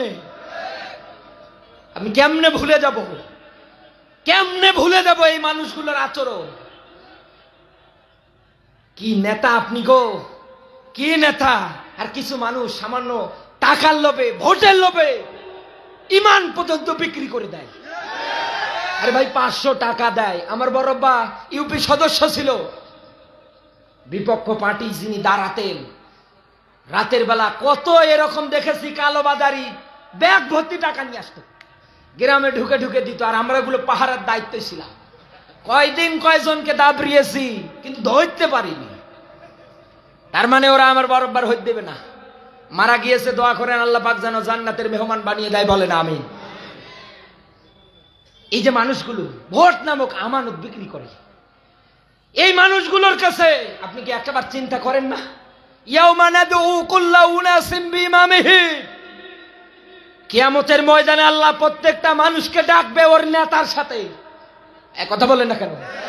আপনার নেতা যদি কোরআনের আইন কায়েমের বিরুদ্ধে হয়, আপনার নেতা যদি ইসলামের বিরুদ্ধে হয়, আপনার নেতা যদি গোমচোর হয়, আপনার নেতা যদি কালো বিড়াল হয়, আপনার নেতা যদি মানুষের উপরে জুলুম করে, এর সঙ্গে যদি আল্লাহ কিয়ামতে আপনাকে ডাকে, ও তো নিজে জাহান্নামে যাবে। এক কথা বলেন না কেন? ও যাবে কোথায়? এই যে সিল দিয়েছেন না আপনি মনে সুখে, কিয়ামতের দিন আপনাকেও কান ধরে টেনে ওর পিছনে পিছনে নিয়ে যাওয়া হবে। আল্লাহ অর্ডার দেবে, অসিকল্লাযিনা কাফারু ইলা জাহান্নামা যুমারা, ধর আজকে দে। ফেরেশতাদের বলবে ধর। যেমন আপনি দুনিয়ায় হুজুর দেখতে বলতেন, হুজুর ধরো, হুজুর মারো, সকাল বিকাল নাস্তা করো। হুজুরদের আছে কে? ওই আল্লাহ কিয়ামতে রায় দেবে, ধর ফেরেশতারা আজকে দে। এদের চুল ধরে টান, এদের পা ধরে টান, টেনে হিসড়ে হিসড়ে জাহান্নামের মধ্যে নিয়ে যা। আপনার নেতাগিরি আর কয়দিন, সামসারিগিরি আর কয়দিন থাকলো না বন্ধু, সব সংস্কার হয়ে যাবে ইনশাআল্লাহ। ইনশাআল্লাহ। কারা আমাদের সঙ্গে দুশ্মনী করেছিল, কারা কোরআনের বিরুদ্ধে কথা বলেছিল, আমাদের মনে আছে, আমরা ভুলে যাই। বিচার হবে। এক কথা বলেন না কেন? বিচার হবে না? 3 নম্বরে, এই পৃথিবীর ময়দানে কোরআনের আইন চালু করতে বাধা দেয় সম্পদশালী মানুষ। কারা? টাকা পয়সা যদি একটু বেশি হয় গো, কি মশান। এক কথা বলে না কেন? ওর ভাব সাপ দেখলেই মনে হয় ও জান্নাত থেকে পালিয়ে এসেছে, আর অথচ তলে তলে এমন এমন কাজ করে শয়তানকে পর্যন্ত হার মানায়। পঞ্চগড়বাসী, আল্লাহ রাব্বুল আলামিন আপনাকে আমাকে তার এই জমিনের ময়দানে মানুষদের মধ্যে একেবারে শ্রেষ্ঠ করে দুনিয়ায় পাঠিয়েছেন। শ্রেষ্ঠ করে এই জমিনের ময়দানে আপনাকে আমাকে পাঠিয়েছে একটাই মাত্র কারণ, তার আইনগুলো দুনিয়ায় বাস্তবায়ন করার জন্য। এইবার আসেন আমি আপনাকে আমাদের সমাজের নিয়ম নীতি অনুযায়ী, বর্তমান রাষ্ট্রের যে আমি হালচালগুলো দেখছি, এই নিয়ম নীতি অনুসারে 1 নম্বরে আমাদের সংসদগুলোর মধ্যে আমরা আইন চাই, চোর যেই হোক না কেন ওর হাত কাটো। এই আইন আমাদের সমাজে এখন দরকার। আসেন আমি আপনাকে ইউটিউবে ফুটেজ দেখাচ্ছি। আমার নিজের এলাকা ডোমার থানা, ফজরের পর পরে মোবাইল চুরি হয়েছে প্রায় 1 কোটি টাকার। এগুলো চুরি করলো কে? চুরি করলো কে? এই মোবাইলগুলো, এত বিশাল একটা মোবাইলের দোকানে ফজরের পর পরে 5টার দিকে চুরি হয়েছে। কারা করেছে সব সিসি ক্যামেরায় দেখা যাচ্ছে। পঞ্চগড়বাসী, এই জায়গায় কেউ যদি হজ করে এসে থাকেন ভালো বুঝবেন, সৌদি আরবে লক্ষ লক্ষ টাকার জিনিস পরে থাকে, মানুষ নেয় না। কারণ কি? যা আমি যদি ওই জায়গার মধ্যে থেকে এই মোবাইলটাও যদি পরে থাকে, এটা যদি নেই আর সাক্ষ্য প্রমাণের ভিত্তিতে যদি ধরা পড়ি, আমার হাত থাকবে না। এক কথা বলেন না কেন? আমার এই হাত আর হাতের জায়গায় থাকবে না। দেশে এসে বলবে হাজী সাহেব চোর। এক কথা বলেন না কেন? আমাদের বাংলাদেশে চুরিটা আবার 2 নিয়মে হয়।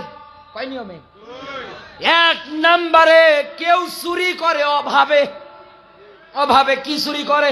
সর্বোচ্চ মূলা, বেগুন, এক কথা বলেন না কেন? আলু, এগুলো অভাবে পড়ে চুরি করে। কিন্তু এই দুনিয়ার ময়দানে যারা স্বভাবে পরে চুরি করে, এসি রুমের ভিতরে বসে একটা কলমের সাইন দিয়ে যারা লক্ষ লক্ষ টাকা চুরি করে, আল্লাহ পাক বলেন আমি আইন করে দিলাম, এর যদি ধরা পাও সাক্ষ্য প্রমাণের ভিত্তিতে, ও মহিলা হোক আর পুরুষ হোক, যেই হোক না কেন, ওর হাত কেটে ফেলে দাও। আমার দেশে আইন এখন সবচাইতে দরকার। কারণ বিগত বছরগুলোতে আমরা দেখেছি এরকম চোরেরা কিচ্ছু বলতে পারিনি, আবহাওয়া আমাদের অনুকূলে ছিল না। আমি আগেই বললাম, কিছু যদি বলতে যেতাম তখন দহমত লাগিয়ে দিত, এরা জঙ্গি, এরা জামাত, এরা মওদুদি। একথা বলে না? আর কত টুপিওয়ালারা পর্যন্ত তাদের সঙ্গে সুর মিলাতো। আল্লামা সাইদি সাহেবের ফাঁসির রায় হয়েছে, স্পষ্ট ফুটেজ দেখা যাচ্ছে। আজকে বিশাল বড় আলেম, এক কথা বলে, ও ফাঁসির রায় শুনে মিষ্টি বিতরণ করে, শাহবাগের চত্বরে যায়, এক কথা বলেন না কেন? আজকে বিশাল বড় পাগড়ি বেঁধে তুমি বিশাল বড় আলেম, মানুষ তোমার কার্যকলাপ কিন্তু ভুলে যায় নাই। আজ না হোক কাল কোরআনের আইন দিয়ে বিচার হবেই হবে হবে, যেখানেই থাকেন না কেন। আল্লাহ কোনোদিন আপনাকে ছাড়বে না। আমার বন্ধুরা, রাত গভীর হয়ে যাচ্ছে, আমি আপনাকে সংক্ষেপ করে কথাগুলো বলছি। এক নাম্বার, আল্লাহর আইন সূরা মাইদার মধ্যে আমরা যেটা পেলাম, চোর যেই হোক না কেন আইদিয়া হুমা জাযাআম বিমা কাসাবানা কালাম মিনাল্লাহ। বলেন আল্লাহু আকবার। রাত কাটো। আমার দেশের সংসদে যদি এই আইনটা থাকতো, ও পঞ্চগড়বাসী, এই দেশে চুরি থাকতো, এদেশে চুরি থাকতো, এদেশে ডাকাতি থাকতো, এদেশে দুর্নীতি থাকতো, ওর ভয় হতো, আমার হাত থাকতো না। দুই নম্বরে আল্লাহর আইন, এরকম আইন ধারাবাহিক ভাবে 500 দিয়েছে কে? আমি শুধু আপনাকে ধারাবাহিক ভাবে কয়েকটা বলছি। দুই নম্বরে আল্লাহর আইন, এই দুনিয়ার ময়দানে জেনা ব্যভিচার করলে 100 বেত্রাঘাত মারো। এ ভাই মোনাজাত করে দিলাম, আমি হালচাল বুঝি না, এরা কারা গো, এরা চলে যায় কেন? ও বৃষ্টি হচ্ছে, বৃষ্টি কি হচ্ছে?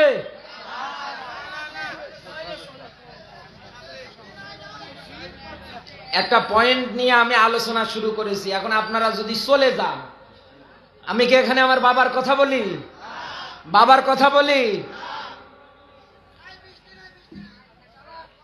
যারা চলে যাচ্ছে, আমি মুসাফিরের হালতে আছি, ভাই বদদোয়া নিয়ে যাইয়েন না, যান, আল্লাহ যেন আপনার দেখে নেয়। কি বলবো, এত সুন্দর একটা ময়দান থেকে আপনি চলে যান, শরম লজ্জা থাকা দরকার। মুখে দাড়ি নিয়ে চোরের মতো পালাচ্ছে, আর মমতাজ আসলে গিয়ে নাচতো। কত শিল্পীরা পরিমণিরা আসলে গায়ের গেঞ্জি খুলে ড্যান্স দিত, মুরব্বীর গায়ে আগুন ধরে গিয়েছে। আর এখন কোরআনের ময়দানে বসে থাকতে লজ্জা লাগে। আপনি এখানে থাকতে পারেন না। নবীজির ভাষায় এটা যেমন তেমন জায়গা না, এটা জান্নাতের বাগান। এক কথা বলেন না কেন? আপনি যদি এই জায়গা থেকে এখন উঠে যান, তাহলে তো আল্লাহর দৃষ্টিতে আপনার আল্লাহর জান্নাত ভালো লাগছে না। আর কোরআন শোনার পরে উঠে যায় তারা, ওয়ালা ইয়াজিদুজ জালিমিনা ইল্লা খাসারা। দুনিয়ায় যারা জালেম, ওদের আলাদা শুরু হয়ে গেছে। এরা মনে হয় এতদিন ওই দল করত। আর কিছু বলে লজ্জা দেওয়ার বাকি আছে? দেখেন এবার ওঠে কে।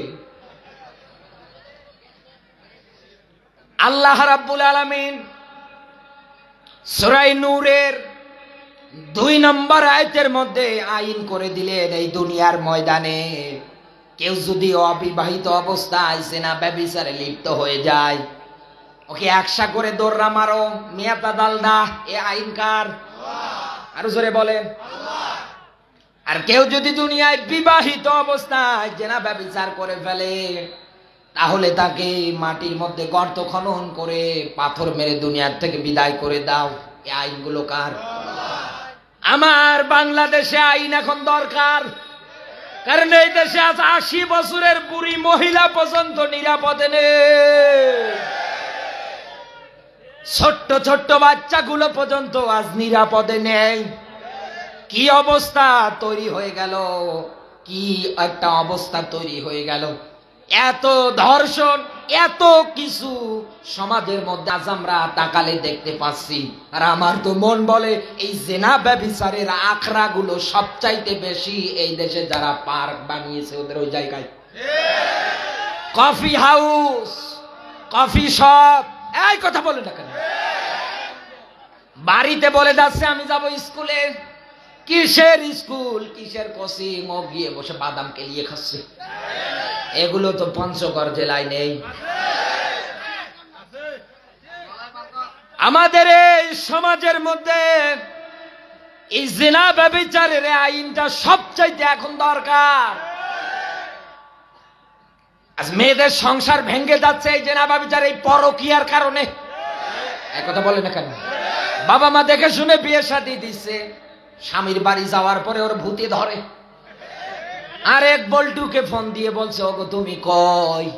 শেষে এই নিয়ে ঝামেলা, এই নিয়ে সংসার পর্যন্ত হয় না।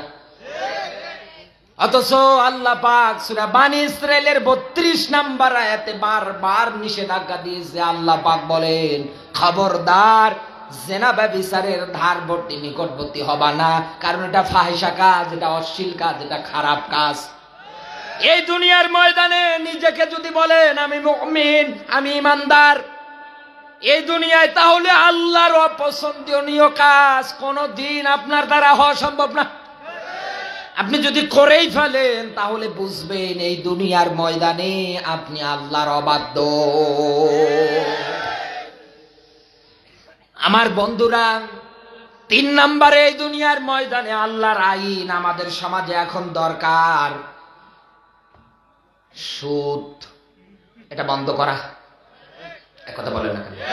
কারণ আল্লাহর স্পষ্ট ব্যাখ্যা, ইয়া আইয়ুহাল্লাযীনা আমানু ডাকছে কাকে? ইমানদারেরা সুদ খায়। আমানু দিলেন কেন? আল্লাহ পাক বলেন, ও দুনিয়ার মানুষ, নিজের মন মতো ইমানদারের দাবি করলে হবে না। কামা আমানান নাস, মানুষ যেভাবে ঈমান এনেছে ওইভাবে ঈমানের ঘোষণা দাও। মানুষ কারা? মুহাম্মাদুর রাসূলুল্লাহ সাল্লাল্লাহু আলাইহি ওয়াসাল্লাম, আমার নবী, সাহাবীরা, তাবেঈনরা, খোলাফায়ে রাশিদিনরা এই দুনিয়ার ময়দানে যেভাবে ঈমান এনেছে ওইভাবে ঈমান আনো। আল্লাহ পাক বলেন, আমি তাদেরকে বলতেছি, ইমানদার যারা আছো, খবরদার এই দুনিয়ার ময়দানে চক্রবৃদ্ধি হারে তোমরা সুদ খাবা না। এ আইনকে আলমগীর হোসেন বিপ্লবীর বাবার? এ আইন কার? এ নিষেধাজ্ঞা কার? তারপরেও তো পঞ্চগড়ের অনেক মানুষ আছে এই সুদের সঙ্গে জড়িত। সর্বনিম্ন গুনাহ আপন মায়ের সঙ্গে জিনা করা, নাউজুবিল্লাহ। তারপরেও আপনার খেতে এত ভালো লাগে, আপনার লজ্জা হয় না? আপনার এত ভালো লাগে? আমি আলোচনা করতে করতে একটা গল্প বলি। সুদ যারা খায়, 2 পাগল, একটা ভালো, অর্ধেক তার কাটা আর অর্ধেক ভালো, আর একটা পুরোটাই পাগল। রাস্তা দিয়ে হেঁটে যাচ্ছে, যাওয়ার পরে তাকিয়ে দেখছে এক মুরব্বী চাচা মাথায় কাঁঠাল নিয়ে আসে। কি চাচা, কাঁঠাল কত? বলছে বাবা 50 টাকা নেব। 2 জনে বলছে একদম শেষ সিজনের কাঁঠাল, না খেলে হয়, যা একটা ভাগাভাগি করে নে। বলছে কি ভাগাভাগি? এই কাঁঠাল কিনে নেব, যে সব চাইতে বেশি বিসি বলে না, বিসি খাবে, মানে বিসি যার দিকে বেশি পড়ে থাকবে সে বেশি টাকা দেবে। বলছে অসুবিধা নেই। চালাক যার অল্প তার কাটা, ও এমন বুদ্ধি খাটিয়েছে, বলছে এই ব্যাপার? বলে হ্যাঁ। ঠিক আছে, ও আচ্ছা মতো বিসি সহকারে কিনতেছে। হিসাব করে দেখা যাচ্ছে, কি গো, কাঁঠালের বিসি তোমার দিকে 40টা আর আমার দিকে 10টা। বলছে এই নাও আমার 10 টাকা। বিজ্ঞান বলছে মানুষের পেটে শক্ত জাতীয় জিনিস হজম হয় না। চুল, শক্ত জাতীয় জিনিস হজম হবে? পলিথিন, হাড্ডি, এগুলো হজম হবে? আপনার পেট খারাপ করে। ওরও হয়েছে তা। রাতের বেলা বাড়ি যাবে, ওর বাড়ির সাইডে, গ্রাম অঞ্চলে বাড়ি ছিল, বাড়ির সাইডে তাকিয়ে দেখছে পাট খেয়ে জোর করে বৃষ্টি পড়ছে। ওই কাজ করে বাড়ি গিয়ে শুয়ে আছে। সকালবেলা বউটা উঠেছে, রান্না করবে, ঘরে গিয়ে দেখি কিচ্ছু নেই। চিন্তা করে বাড়ির সাইডে পাট ক্ষেত যাই, তো কয়েকটা পাট ক্ষেতের শাক উঠিয়ে আনে। শাক উঠাতে গিয়ে তাকিয়ে দেখছে বিসি শক শক করছে, মনে হচ্ছে কেউ ধুয়ে দিয়ে গেল। ওর বউ বলছে এত বিসি পরে আছে, আলহামদুলিল্লাহ বলে বিসি বাড়িয়ে এনে গরম পানি দিয়ে একেবারে সুন্দর করে ভর্তা করে ডাক দিয়ে বলছে, ও স্বামী জলদি ওঠ। স্বামী ওঠার পরে ফ্রেশ হয়েছে, হওয়ার পরে সামনের খাবার মজা করে খাচ্ছে। ডাক দিয়ে বলছে, বউ আমি তো কাঁঠাল আনিনি, তুমি কাঁঠালের বিসি পেলে কই? বলছে আর বলো না, আগে শুকরিয়া আদায় করো, বাড়িতে এমনি তরকারি নেই। ওই এসো তো। বলছে না, আমার একটু জানতে ইচ্ছা হয়, তুমি পেলে কোথায়?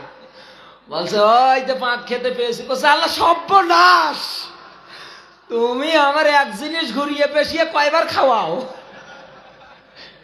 আপনি হাসেন। সুদ যারা খায় ওরা নিজের পায়খানা নিজেই খায়।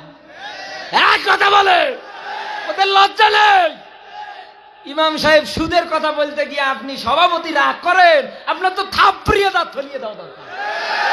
আপনি আল্লাহর ঘরের মেহমানের সঙ্গে বেয়াদবি করেন। আপনি প্রতিবাদ করতে শিখুন। আর কত ইমামকে নির্যাতিত করতে দেবে, আর কত মুয়াজ্জিনকে অপমানিত করতে দেবে? এক চুল পরিমাণ আর ছাড় হবে না। আপনার মা মারা গেলে হুজুর লাগে, আপনার বাবা মারা গেলে হুজুর লাগে, আপনার যৌবন টলমল ভাব। আবু সাইদ ভাইয়ের এসে ডাকছেন, ভাই চলেন বিয়েটা পড়িয়ে দেন। আর সেই হুজুরকে তুমি গাইল পারো, ঝগড়া ঝামেলা করো, রাব ব্যবহার করো, খালি সুদের ওয়াজ করার জন্য। বানিয়ে বললাম মনে হয়? আল্লাহ পাক বলেন তাকুলুর রিবা, খবরদার তোমরা দুনিয়ার ময়দানে সুদ খাবা না। কেমন সুদ? চক্রবৃদ্ধি হারে। অত্তাকুল্লাহ, আমি আল্লাহকে ভয় করো। সুবহানাল্লাহ বলতে পারেন? এ কথাগুলো কার? পঞ্চগড়বাসী। এক একটা পয়েন্টের মধ্যে অনেক কথা আছে। আমি রাত 12টা বেজে যাচ্ছে, সংক্ষেপ করে নিয়ে আসতেছি। আমার একটা তেলাওয়াতকৃত আয়াত আছে। এরপর পরে 4 নম্বরে আল্লাহর আইন। এই দুনিয়ার ময়দানে ন্যায় বিচার দরকার এখন। একথা বলেন না কেন? কোরআনে কারীম জানিয়েছে ইন্নাল্লাহা ইয়া'মুরু বিল আদলি ওয়াল ইহসান। বলেন আল্লাহু আকবার। সূরা নাহল 16 নম্বর সূরা 14 নম্বর পারা 13 নম্বর পৃষ্ঠায় 1 নম্বর রুকুর 90 নম্বর আয়াত। আল্লাহ পাক বলেন ইন্নাল্লাহা ইয়া'মুরু, আমার আদেশ, আমার রায়। এ কথা কার? আমি বলে দিলাম এই দুনিয়ার ময়দানে বিচার ফয়সালা যদি করতে চাও অবশ্যই ন্যায় বিচার করো, ইনসাফ করো। এই 16 বছর আপনি মিলিয়ে দেখেন তো আল্লাহর এই আয়াতটা আমরা কি বাংলাদেশের সংসদে দেখতে পেয়েছিলাম? আর জোরে বলেন। আরে ভাই, টাকা যার রায় তার। এক কথা বলেন না কেন? যে যত বেশি টাকা দিচ্ছে তার তত বেশি রায়। গরিব মানুষকে ধরে পিটিয়েছে, সর্বোচ্চ এই লোকটা যেতে পারবে টাকা পয়সা ঘুষিয়ে চেয়ারম্যান পর্যন্ত। চেয়ারম্যানের কাছে যাওয়ার পরে বুদ্ধি দেয়, তোমার পিটিয়েছে, মীমাংসায় তো হচ্ছে না, যাও মামলা করতে। বাধ্য হয়ে টাকা পয়সা নিয়ে কিছু ধার করে মামলা করতে যায় বিরুদ্ধে। যে লোকটা সম্পদশালী, এক পর্যায়ে দেখা যায় 1 লাখ টাকা ফালিয়ে দেয়, বাড়িতে এসে নাক দেখে ঘুমাচ্ছে। আর ওই যে মামলা যে দিতে গিয়েছিল তাকেই অপরাধী বানিয়ে কারাগারে আটকিয়ে দেয়। এই তালিকার মধ্যে যারা ছিল, যাদের হাতে এই কলমগুলো ছিল, তার ভিতরে কালামানিক। এই কথা বলে, ওর বিসি আউট। এমন পিটন পিটিয়েছে, ওর বিসি পর্যন্ত শেষ। বাংলার বিচারপতি এখন পর্যন্ত যারা আছো, তোমাদেরকে বলছি ন্যায় বিচার করো, কারণ আল্লাহ এটা ফরজ করে দিয়েছে ন্যায় বিচার করা। আপনি এই দুনিয়ার ময়দানে ন্যায় বিচার যদি না করেন তাহলে দেখেন কালা মানিকের বিসি আউট, ভবিষ্যতে আপনারও হবে। ও কলা পাতার মধ্যে ঘুমিয়ে আছে। কি নিরীহ, কি অবস্থা! দুনিয়ায় যদি এদের এই হয়, কিয়ামতের ময়দানে তো আরো ভয়ঙ্কর। কোরআনে কারীম জানিয়েছে ইয়াউমা লা তামলিকু নাফসুল লিনাফসিন শাইআ আল আমরু ইয়াউমা ইযিল লিল্লাহ। আল্লাহ পাক বলেন কিয়ামতের ময়দানে কর্তৃত্ব, নেতৃত্ব, পাওয়ারগিরি, নেতাগিরি, ক্ষমতাগিরি সব চলবে কার? সব কিছু তো আল্লাহর হাতে। আজ দুনিয়ায় কালা মানিক ন্যায় বিচার না করার কারণে লেডি ফেরাউনের কথা মতো যাকেই দেখতো বলতো রাজাকার। এক কথা বলেন না কেন? এক টকশোতে বসেছিল এক মেয়ের সঙ্গে, কি ধৈর্য রে বাবা ওই মেয়ের। টকশো যারা দেখেছেন, কি ধৈর্য, কিচ্ছু বলছে না, এত ধৈর্য। এই কালামানিক একটা পর্যায় বলে পর্যন্ত ফেললো ওটা রাজাকারের গোষ্ঠী। তার মানে ওর কাছে টুপি দাড়িওয়ালা হলেই বলে রাজাকার। ও গর্ব করে বলে যে আমি অমুক অমুকে ফাঁসির রায় গুলো নিজে দিয়েছি। এখন দেখ কেমন লাগে, একথা বলে না কেন? এখন দেখ কেমন লাগে, দুনিয়ার ধার আল্লাহ দুনিয়াতেই শোধ করায়। আপনি যদি কারো মায়ের কোল থেকে সন্তানকে কেড়ে নেন, আল্লাহ আপনাকেও আপনার মায়ের কোল থেকে কেড়ে নেবে। আপনি যদি কারো বুকে বিনা কারণে ছুরি চালান, আপনার বুকেও আল্লাহ রড চালাবে। আপনি যদি কারো বউকে বিধবা করেন, আপনার বউ বিধবা হবে। দুনিয়াতে তো আমরা বাস্তব দেখতেছি। নবী দাউদ আলাইহিস সালাতু ওয়াস সালামের প্রতি আল্লাহর ওহী ছিল, ফাহাকুম বাইনান নাসি বিল হক। এ নবী, বিচার ফয়সালা যদি করতে হয় আপনি সত্য সহকারে ন্যায় বিচার করেন। তার মানে ন্যায় বিচার করার আদেশ দিয়েছে কে? যেই জমিনে ন্যায় বিচার নেই, যেই জমিনের ময়দানে ন্যায় ইনসাফ ভিত্তিক বন্টন ভিত্তি এগুলো নেই, ওই জমিনের ময়দানে জুলুম হওয়া সম্ভব। যেই জমিনে ন্যায় বিচার নেই ওই জমিনের অবস্থা কেমন এক গল্পের মাধ্যমে উঠাচ্ছি। এক পীর আর মুরিদ দুইজনে গিয়েছে বাংলাদেশ থেকে মনে করেন অন্য একটা রাষ্ট্রে। ওই জায়গায় যাওয়ার পরে তাকিয়ে দেখছে ওই দেশের মধ্যে আপেলের দাম যা, আঙ্গুরের দাম তা, আলুর দামও 10 টাকা, ঘির দামও 10 টাকা, সব সমান সমান। পীর সাহেবকে ডাক দিয়ে বলছে, পীর সাহেব এ তো ভালোই মজা। বলছে না, মজা না। যেই দেশে সব সমান সমান হয়, নারী আর পুরুষ সমান হয়, একথা বলে এই দেশের মধ্যে কোনো ন্যায় বিচার নেই, সব অবিচার। ডাক দিয়ে বলছেন, দেখেন রাখেন আপনার ফতোয়া, আমি মানি না। আমার দেশে ঘি কিনে খেতে চাইলে অনেক টাকা লাগে, আর এই দেশে মাত্র 10 টাকা। আপনি দেশ থেকে যদি চলেও যান অসুবিধা নেই, আমি যাব না, আপনি যান। আচ্ছা, তারে ওই জায়গার মধ্যে থেকে ঘি খাচ্ছে আর মোটা হচ্ছে। কিছুদিন পরে 2টা চোর চুরি করতে গিয়ে প্রাচীরের নিচে পড়ে মারা গিয়েছে। চোরের বাবা মা নালিশ দিচ্ছে বাদশার কাছে, আমার 2টা ছেলে চুরি করতে গিয়ে মারা গিয়েছে, আমি বিচার চাই। এ চোরের কি বিচার হয়? ন্যায় বিচার না থাকলে এরকম হয়। বিচার চাচ্ছে, ওই জায়গার মধ্যে গিয়ে বিচার চাচ্ছে যে আমি বিচার চাই। এরা বলছে ঠিক আছে, তুই ওই বিল্ডিং এর প্রাচীরওয়ালাকে ডাক দিয়ান। প্রাচীরওয়ালা আসছে, বলছে বেটা তোর প্রাচীরের নিচে পড়ে 2 জন মারা গিয়েছে, তোর ফাঁসি হবে। বলছে জাহাপানা, দোষ আমার না। তাহলে দোষ কার? বলে যে বানিয়েছে, তার মানে মিস্ত্রির। মিস্ত্রিরে ডেকে নিয়ে আসার পরে বলছে তোর ফাঁসি হবে। বলে কেন? বলে নরমার করে বানিয়েছিস। বলছে আমার দোষ না, আমার জোগাইলে যেটা সাথে ছিল ও মনে হয় পানি বেশি দিয়ে ফেলেছিল। ঠিক আছে, ওরে ডাক, তোর মাফ করে দিলাম। এ আসার পর পরে ডাক দিয়ে বলছে, জাহাপানা, এক মহিলা কানের মধ্যে এত জোরে ঘুনঘুন আওয়াজ বের হচ্ছিল, কান থেকে, হাত থেকে, পা থেকে। মেয়েরা নূপুর পড়ে না, এই নূপুরের আওয়াজ যত নেই আমার কানে এসেছে, হাত কেঁপে পানি পড়ে গিয়েছে। লম্বা ঘটনা এরকমের পরে হাতিওয়ালা, এরপরে স্বর্ণকার। হ্যাংলা বেটা এ তো আর কোনো যুক্তি দেখাইতে পারে না। আচ্ছা ঠিক আছে, তোর ফাঁসি হবে। সুন্দর করে জামা কাপড় পরে চলে গিয়েছে। যাওয়ার পর পরেই যখন বলছে তোর ফাঁসি হবে, এখন কোনো তো যুক্তি দেখাতে পারে না। ফাঁসির মঞ্চে দাঁড় করিয়েছে, জল্লাদ গলায় দড়ি দেয়, দড়ি বেরিয়ে আসে।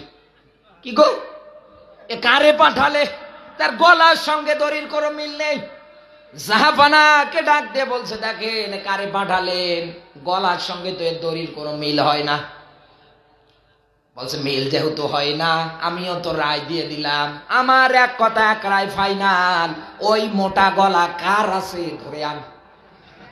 ওই যে মরিদ আচ্ছা খাওয়া খেয়ে ঘাড়ও যা বানিয়েছে, আরে পাওয়ার পর পরে টেনে হেসড়ে নিয়ে যায়। বলে আমার অপরাধ, তোর ঘাড় মোটা।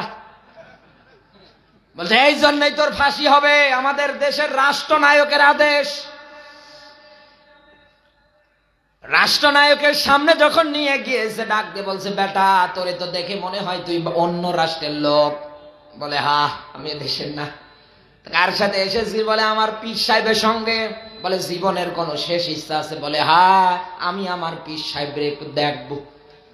পীর সাহেবকে খবর দিয়েছে আপনার মুরিদের ফাঁসি হবে, তার ঘাড় মোটা এই কারণে। পঞ্চগড়বাসী ন্যায় বিচার না থাকলে আমাদের সমাজটাও কিন্তু এই রকমটাই হয়েছিল। আমি আপনাকে গল্পের মাধ্যমে বাস্তবতাটা উঠাচ্ছি, কেউ বিরক্ত হবেন না।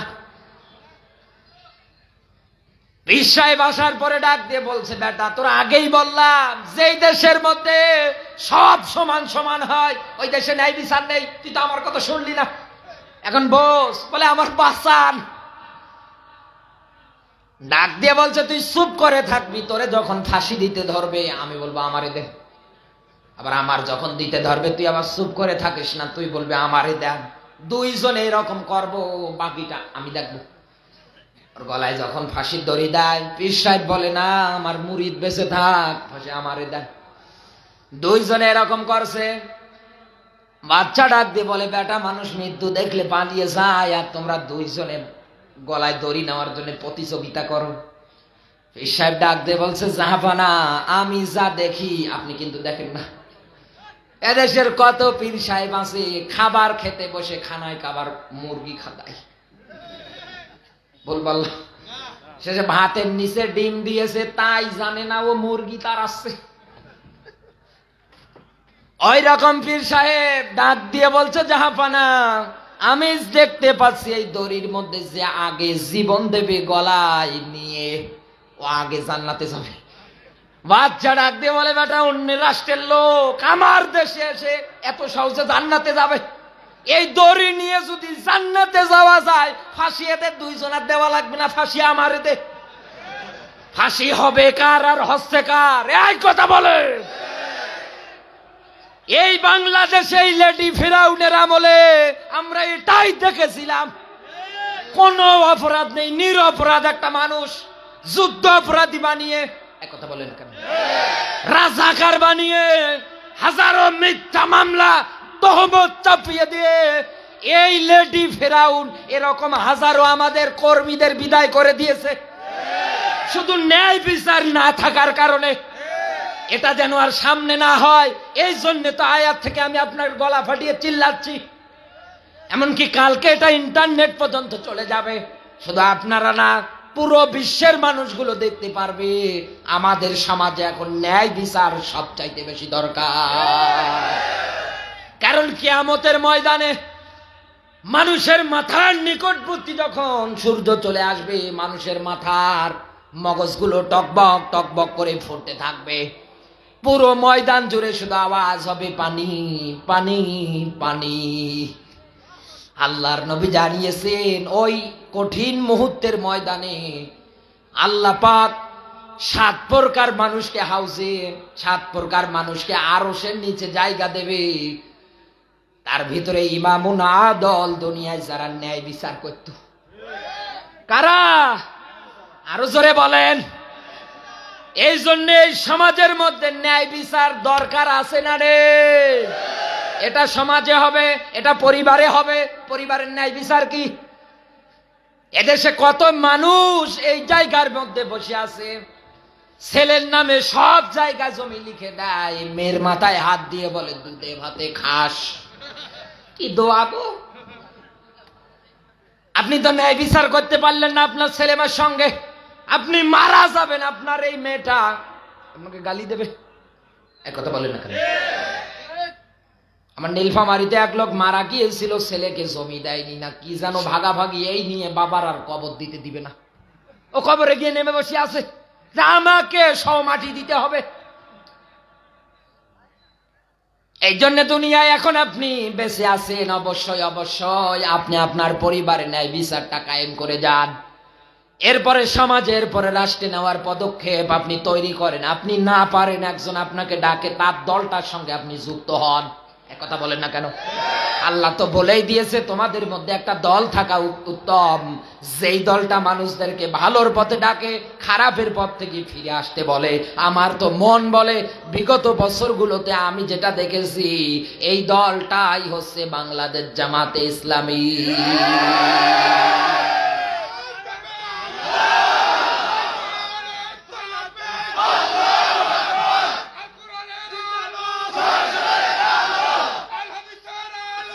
পঞ্চগড়বাসী, এরপর পরে আল্লাহর আইন আমি পেয়েছি এই দুনিয়ার ময়দানে। সূরা মাইদার 90-91 নাম্বার আয়াত, ইন্নামাল খামরু ওয়াল মাইসির।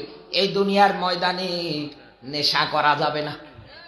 100টা পরিবারের 95টা পরিবার নেশার সঙ্গে সংযুক্ত। বিশেষ করে ইন্ডিয়ার বর্ডার যে জায়গাগুলো দিক দিয়ে আছে ধারে ধারে, ওই জায়গাগুলোর মধ্যে আরো সবচাইতে বেশি নেশাখোর হয়। একথা বলেন না কেন? আল্লাহ পাক বলেন শয়তানের অপছন্দনীয় ঘৃণিত কাজ 4টা। 1 নম্বরে নেশা করা, কি? আরো জোরে বলেন। 2 নম্বরে মূর্তি পূজা করা।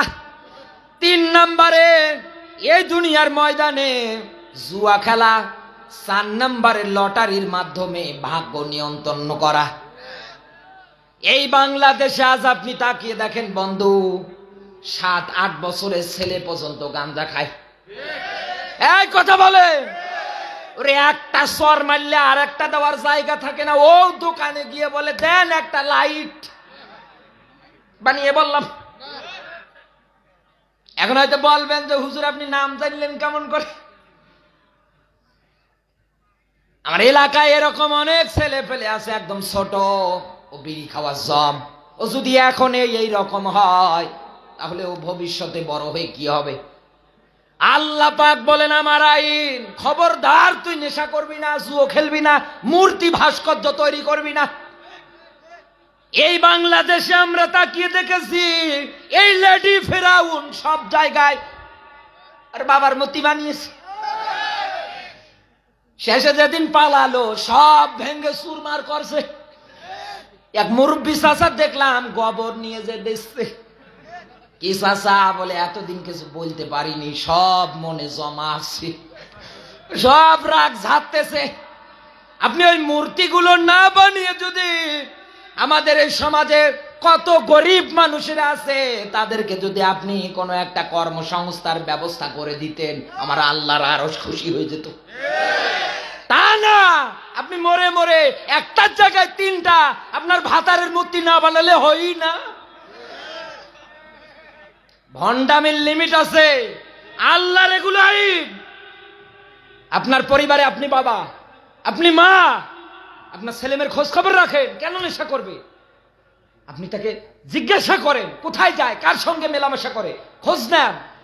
যদি খোঁজ নেন, আপনি যদি খোঁজ নিতে অক্ষম হন, আপনি যদি না নেন, একদিন আপনার এই সন্তান বড় হয়ে আপনার বুকের উপরে পা দিয়ে বলবে বেটা নেশার টাকা দে।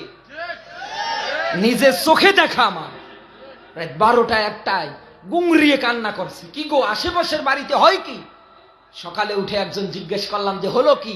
বলে রাতে নেশার টাকা পাইনি, তাই বাপের বুকের উপরে পা দিয়েছে, মাকে ধরে মেরেছে। আপনার খুব সুখের জীবন হবে, তাই না? খুব সুখের জীবন হবে। আমি আপনার খারাপ চাই না, আমি আপনার ভালো চাই। আল্লাহর আইন, নেশা করা যাবে না, কারণ এটাতে কোনো কল্যাণ নেই। ফিরে আসেন, সারি ও ইলা মাগো ফিরাতুম মির রাব্বিকুম, তুই ফিরে আয়, আল্লাহ ডাকছে, তুই আমার দিকে ফিরে আয়। এ বান্দা আমার ক্ষমা যদি তুই পেয়ে যাস, ও যুবক ভাই, ও যুবক ভাই, কি এই বিড়ি কি জন্য খাও? কি জন্য এই নেশার সঙ্গে তুমি জড়িত? কি পাও? আমি তোমার পা ধরে বলছি ফিরে আসো। বাবা মা তোমাদেরকে নিয়ে স্বপ্ন দেখে আমার ছেলেটা ডক্টর হবে, আমার ছেলে ইঞ্জিনিয়ার হবে। এই জন্য মাসে মাসে মানুষের জমিতে কামলা দিয়ে দিয়ে ঈদ যায়, মাসের পর মাস যায়, নিজে একটা ভালো মাছ কিনে এনে খায় না, নিজে পায়ে একজোড়া ভালো জুতো দেয় না, নিজের গায়ে একটা ভালো কাপড় নেই, তোমাকে ঢাকায় রেখে পড়ায়। আর তুমি বন্ধুদের সঙ্গে ছেলে পেলের সঙ্গে আড্ডা দিয়ে রাত 12টা 1টা পর্যন্ত কলেজের আশেপাশে বসে বসে মাঠের মধ্যে তুমি নেশা করে বাড়ি চলে যাও। এ কি ভুল বললাম? ভুল বললাম?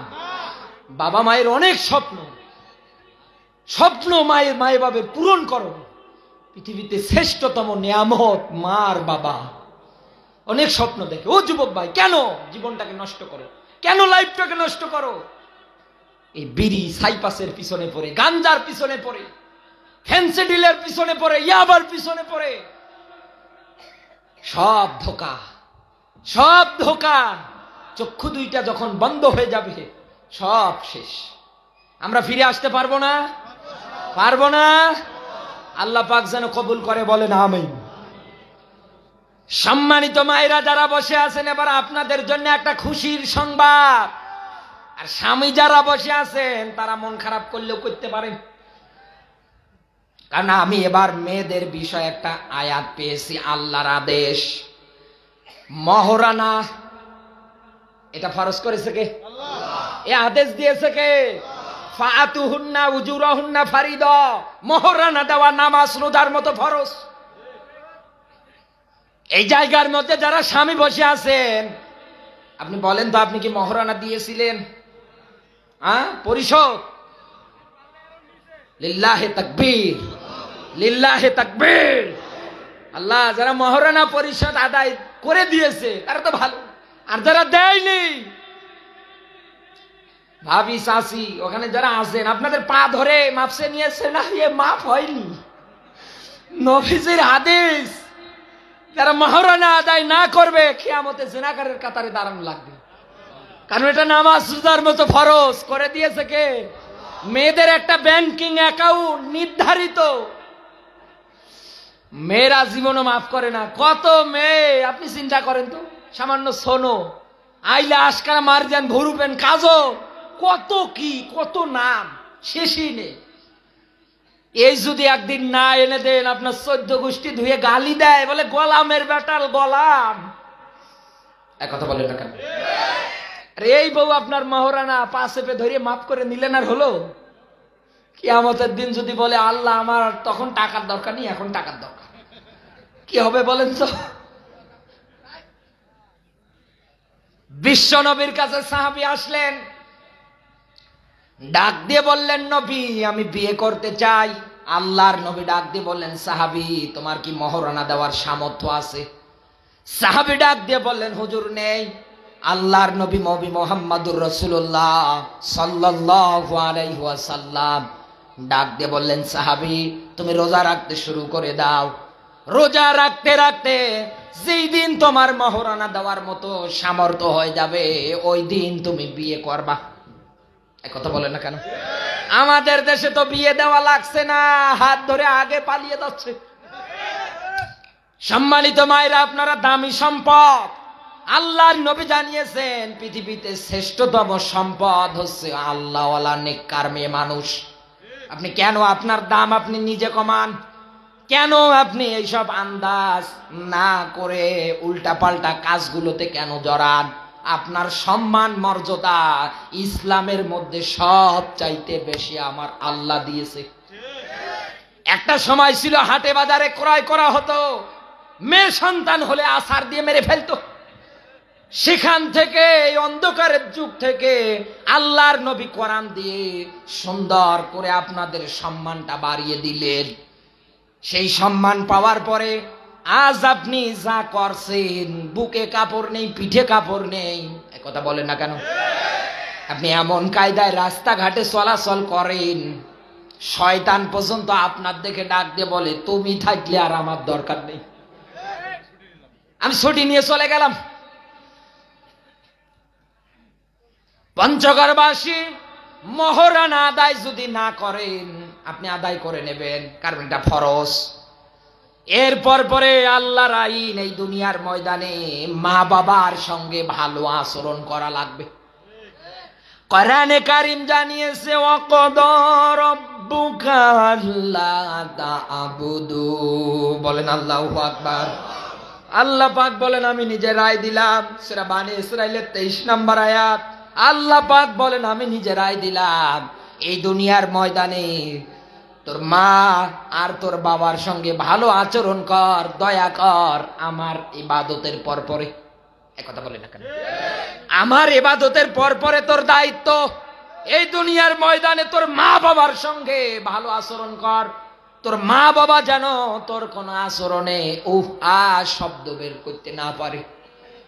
এই জায়গায় যারা বসে আছেন, অনেকের সন্তান তুই তামারি পর্যন্ত কথা বলে বা মা বাবার সঙ্গে, এরকম সন্তান নেই। যুবক ভাই, রক্তের গরম বেশি দিন থাকে না। নবীজি বলেন মা বাপ তোর জান্নাত, আবার মা বাপ তোর জাহান্নাম। যে যত বেশি মা বাবার সঙ্গে সম্পর্ক রাখতে পারবি, ভালো ব্যবহার করবে, তার কোনোদিন রিজিকের অভাব হবে না। আর আপনি কষ্ট করে বড় করে, আপনার মা ডেলিভারির কষ্ট সহ্য করে, বাবা আপনাকে ছোট্টবেলায় ঘাড়ে করে করে নিয়ে বেরিয়ে খোলা আসমানের নিচে নিয়ে যেত, আকাশের দিকে তাকিয়ে দেখতাম সুন্দর একটা চাঁদ। বাবাকে জিজ্ঞাসা করতা বাবা ওটা কি? বাবা বলতো বাবা চাঁদ। আবার জিজ্ঞেস করতে বাবা ওটা কি? বলে চাঁদ। আবার জিজ্ঞেস করতে বাবা ওটা কি? বলে এটা চাঁদ। তুমি যদি 20 বার 50 বার 100 বারও জিজ্ঞেস করতে, তোমার বাবার রাগ করতো না। আর এই সন্তানটাই যদি বড় হয়, বাবার যদি বিদ্যা হয়ে যায়, মানুষ বুড়ো হলে তো এমনি বয়স, বৃদ্ধি হয়ে গেলে তো জ্ঞান বুদ্ধি এমনি লোপ পেয়ে যায়। আপনার হাত ধরে টেনে এনে যদি জাগ দিয়ে বলে বাবা ওটা কি? বলে সাত। আর একবার যদি বলে ওটা কি, ভালোই উত্তর দেবেন, বলে সাত। 3 বারের বেলায় যদি আবার বলে ওটা কি, এদেশের হাজারো সন্তান আছে ধমক দিয়ে বলবে তোমার মাথা তার কাটা, দেখো না ওটা সাত। এক কথা কয়বার বলা লাগবে তোমাকে? বাবা চোখের পানি ছেড়ে দিয়ে ডাক দিয়ে বলে খোকা, তুই একদিন ছোট ছিলি, তুই আমার কাছে এই জায়গায় আসার পরে হাত ধরে টেনে বারবার বলেছিল ওটা কি? আমি বলেছিলাম সাত। বাবা কোনদিন আমি তোর প্রতি রাগ হইনি। ও ভাইরা, কোনদিন মা বাবা কষ্ট পাবে এমন কোন কাজ যেন আমাদের দ্বারা না হয়। এক কথা বলে না কেন? অনেকে আছে মা বাবা গুলোকে পর্যন্ত বৃদ্ধাশ্রমে রেখে আসে, এটা করবেন না। আপনি মা বাবার সঙ্গে ভালো আচরণ করেন, সম্মান দেন। আর মা বাবারও কিছু দায়িত্ব আছে, মেয়ে হওয়ার পরে, ছেলে হওয়ার পরে। এক কথা বলে না কেন? আপনার মেয়ে হওয়ার পরে, কারণ নবীজি বলেন যে ঘরে মেয়ে আসে ওই ঘরের মধ্যে রহমত বরকত নিয়ে আসে। সুবহানাল্লাহ বলতে পারেন না? আল্লাহর নবী বলেন এই মেয়ে সন্তান পাওয়ার পর পরে ওর যখন বয়স হয়ে যাবে, ও যখন কথা বলতে শিখবে, সবার প্রথম ওকে দ্বীনি এলেম শিক্ষা দাও। এক কথা বলে না কেন? এই যে এটা একটা মাদ্রাসা, তালিমুল কোরআন মহিলা মাদ্রাসা, এই মাদ্রাসার মধ্যে আপনার মেয়েটাকে কি পড়াতে পারবেন না? জবান বন্ধ হয়ে গেছে, পারবেন না? আপনার মেয়েটাকে এই মাদ্রাসায় ভর্তি করিয়ে দেন। এরপর পরে আপনি মা বাবা হিসাবে আপনার দায়িত্ব কর্তব্য, আপনার মেয়েটার বয়স যখন বাড়তে শুরু করবে তথা ওর উপরে যখন পর্দা ফরজ হয়ে যাবে, ওকে পর্দার জ্ঞান দেন। এরপর পরে বিয়ে শাদী যখন দেবেন, তখন অবশ্যই অবশ্যই সৎ যোগ্য ভালো ছেলে দেখে আপনি বিয়ে শাদী দেন। এটা মা বাবার দায়িত্ব। আপনার মেয়ের বিয়ে এমন ডাকাতের সঙ্গে আপনি দেন যে যৌতুক ছাড়া কিচ্ছু বোঝে না। 2 দিন পরে আপনার মেয়েকে মেরে বাড়ির থেকে তাড়িয়ে দেয়। এমনও মেয়েরা আছে কষ্ট সহ্য করতে না পেরে রেল লাইনে গলায় দড়ি দিয়ে পর্যন্ত মারা যায়। এ দায়ভার তো আপনার। আপনি দেখেন সরকারি চাকরি, আপনি দেখেন টাকা আছে নাকি? একথা বলেন না কেন? আপনি দেখেন বড় বড় লোকদের সঙ্গে উঠা বসা আছে কিনা? আপনি আপনার মেয়ের জামাই যদি খুঁজে পেতে চান যে আমি একটা ভালো ছেলের হাতে উঠাবো, আজকের ফজরের নামাজে মসজিদে যাবেন। একথা বলেন না কেন? যেই যুবকটাকে ফলো করবেন ও কতদিন ধরে মসজিদে আসে? কারণ যেই যুবক 5 ওয়াক্ত নামাজ পড়বে, ও আর যাই হোক, ও যদি নামাজ থেকে শিক্ষা নিতে পারে, ও কোনোদিন আপনার স্ত্রীর ওর সঙ্গে যে মেয়েটার বিয়ে হবে, ওর স্ত্রীর সঙ্গে ও কোনোদিন খারাপ আচরণ করবে না। কারণ ওর জানা আছে এই বউয়ের সাক্ষীর উপরে আমি স্বামী জান্নাত হবে। এক কথা বলেন কেন?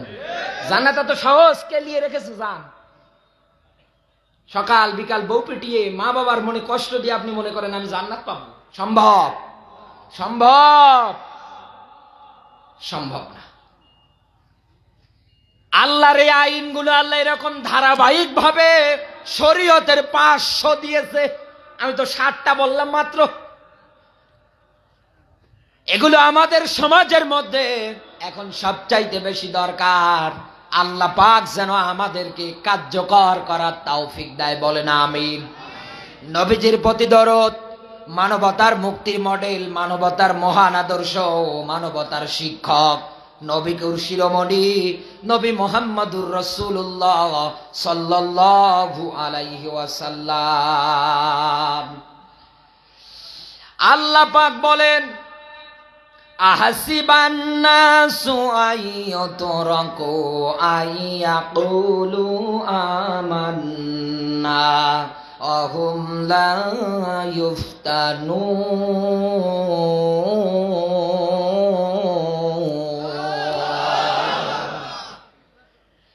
আল্লাহ পাক বলেন, মানুষ কি মনে করেছো আমি তোমাদের এমনে এমনে ছেড়ে দেব?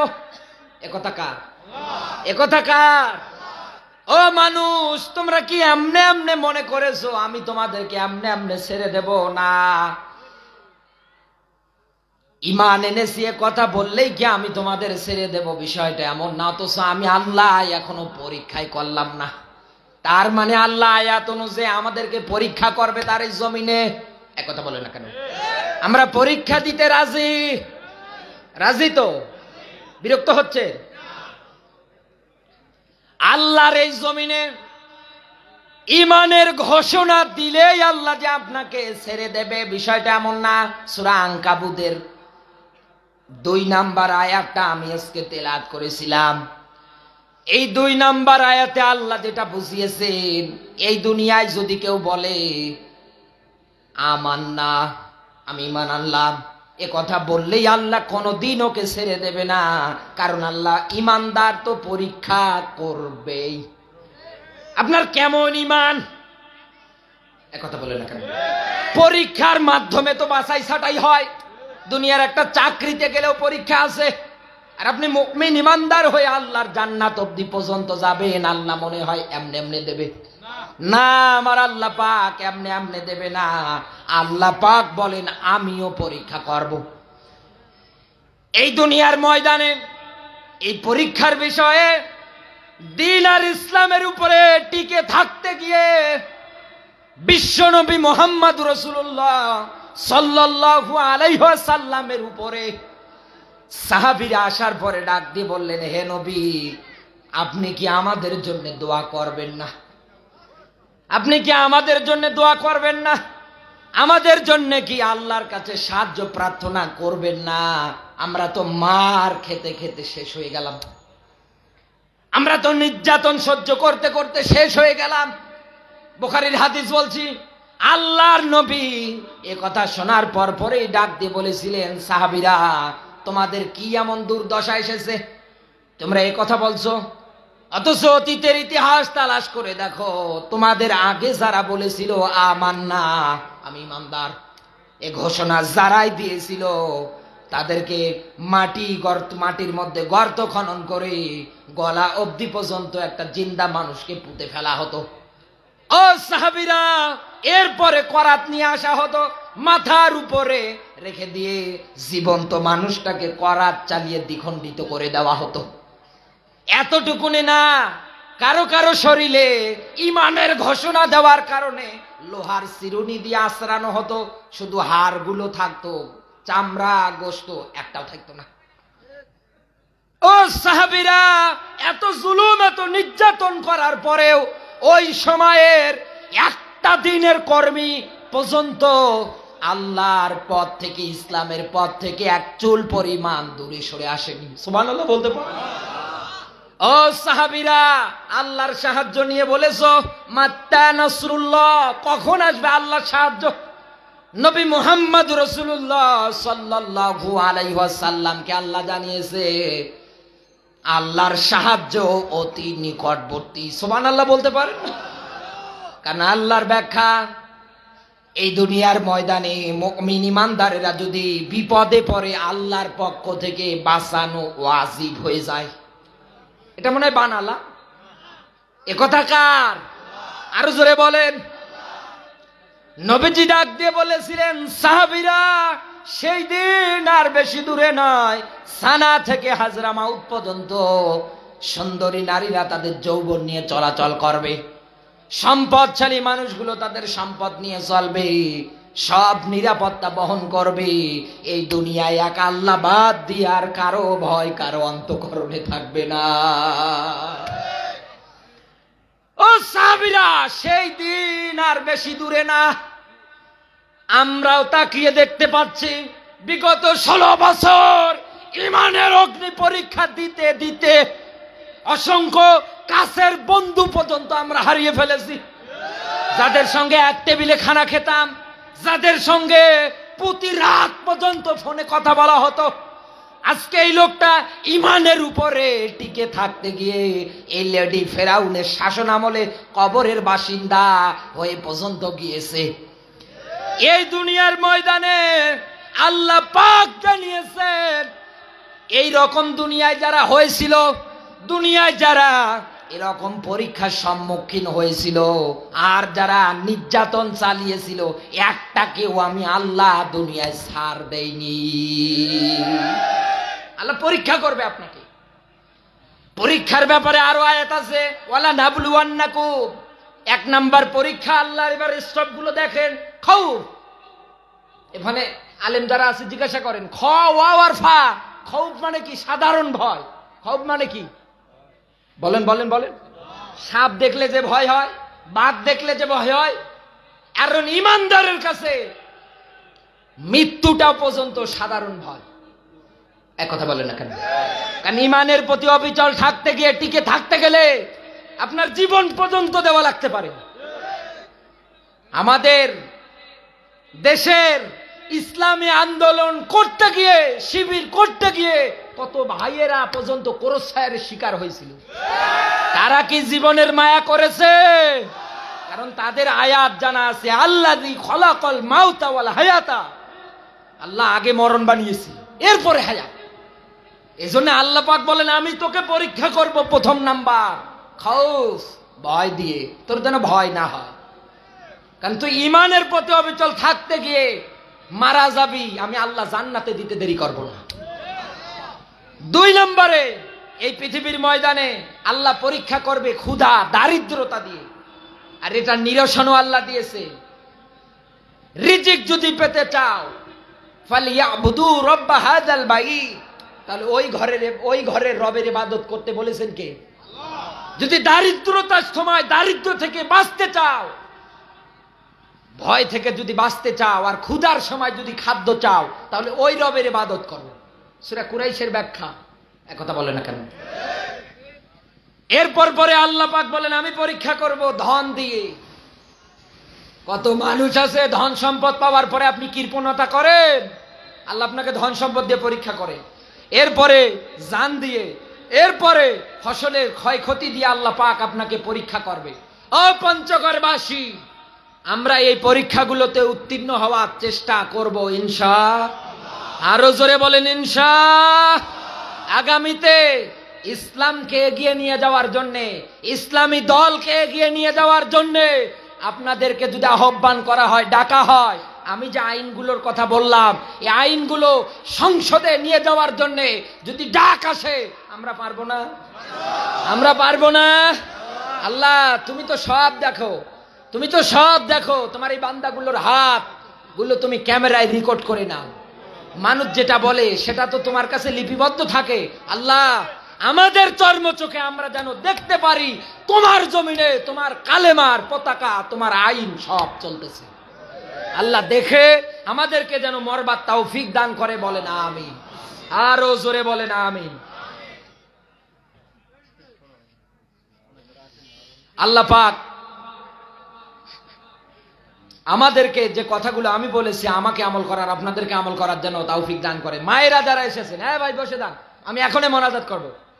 সম্মানিত মায়েরা যারা আছে, আপনার কাছে আমার আরজি, কি বলবো, যত ওয়াজি হয় না কেন মায়েদের গায়ে কথা লাগেই না।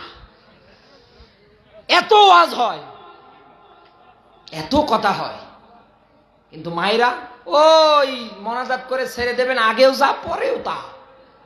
একথা বলেন না কেন? মায়েদের জন্য আমার দুটো কথা, স্বামীর অবাধ্যতায় কোনোদিন জীবন পার করবেন না। স্বামীর অবাধ্য জীবনও হবেন না, কারণ স্বামীর অবাধ্য যারা হয় এরা জাহান্নামে যায়। কোথায়? আরো জোরে বলেন। 2 নম্বরে, এই দুনিয়ার ময়দানে যারা স্বামীর উপরে লানত দেয়, আল্লাহ পাক মা বোনদেরকে যেন হেফাজত করে, বলেন আমিন। মা বোনদেরকে যেন 5 ওয়াক্ত নামাজ, রমজানের রোজা, ইসলামের ফরজ বিধান পর্দা, স্বামীর খেদমত করবার তৌফিক দান করে, বলেন আমিন। আল্লাহুম্মা আমিন। কে কথা বলবেন? মোল্লা সাহেব কথা বলবেন। আচ্ছা, হবে।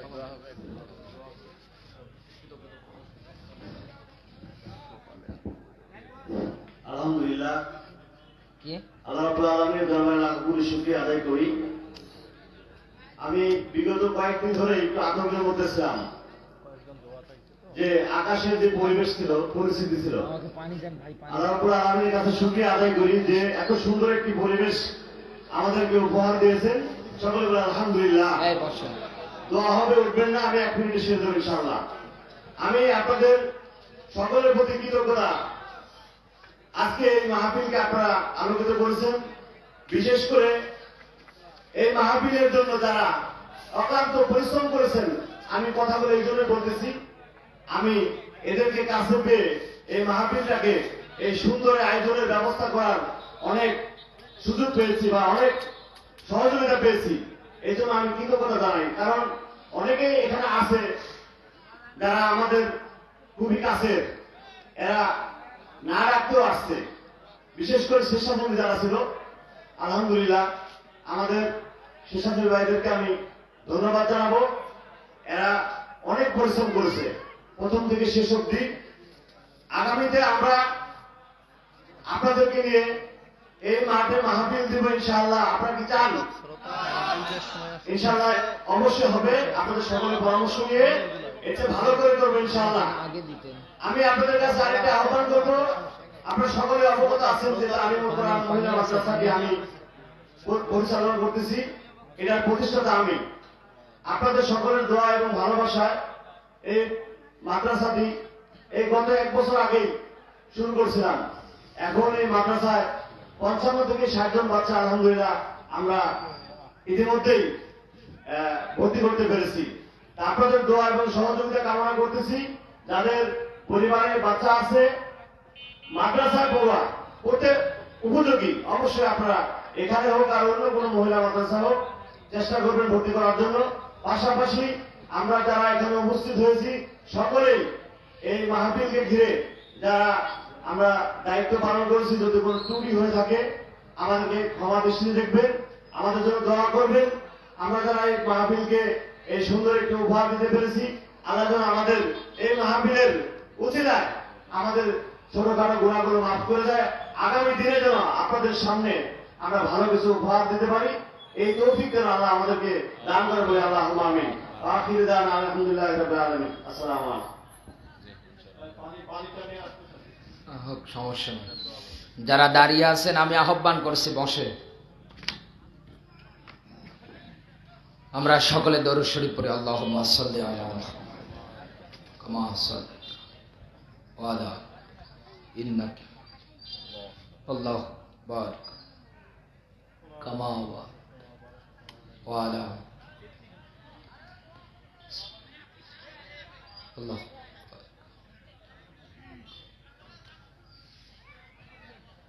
আল্লাহুম্মা আমিন।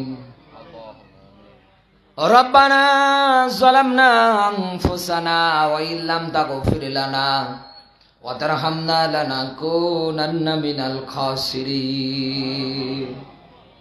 রব্বুল আলামিন, তুমি তাকিয়ে দেখো তোমার বিশাল বিশাল সৃষ্টির তুলনায় আমাদের হাত দুটো বড় ছোট্ট। আল্লাহ গভীর রজনীতে ছোট ছোট দুটি হাত তোমার দরবারে উত্তোলন করেছি। আল্লাহ মেহেরবানি করে তুমি আমাদের সবাইকে মাফ করে দাও রব্বুল আলামিন। জীবনের অপরাধীর দিকে তাকালে তোমার মাফ করতে ইচ্ছা করবে না। আল্লাহ তোমার কুদরতি পায়ে ধরে বলছি তুমি আমাদের মাফ করে দাও রব্বুল আলামিন। এই জায়গার মধ্যে আমার সঙ্গে হাত উঠিয়ে যারা আমিন আমিন বলছে, আমি জানি না কে জানো তার জনম দুঃখিনী মারে হারিয়ে ফেলেছি রব্বুল আলামিন। এই পৃথিবীর শ্রেষ্ঠতম নিয়ামত হচ্ছে মা। যত ডাকি তত মজা লাগে। আল্লাহ এই মা নামক নিয়ামত কার যেন কবরে রব্বুল আলামিন। ওয়ারিস হিসাবে, সন্তান হিসাবে তোমার দরবারে হাত উঠিয়েছে। আল্লাহ মায়ের কবরটাকে রিয়াজুল জান্নাহ বানিয়ে দাও রব্বুল আলামিন।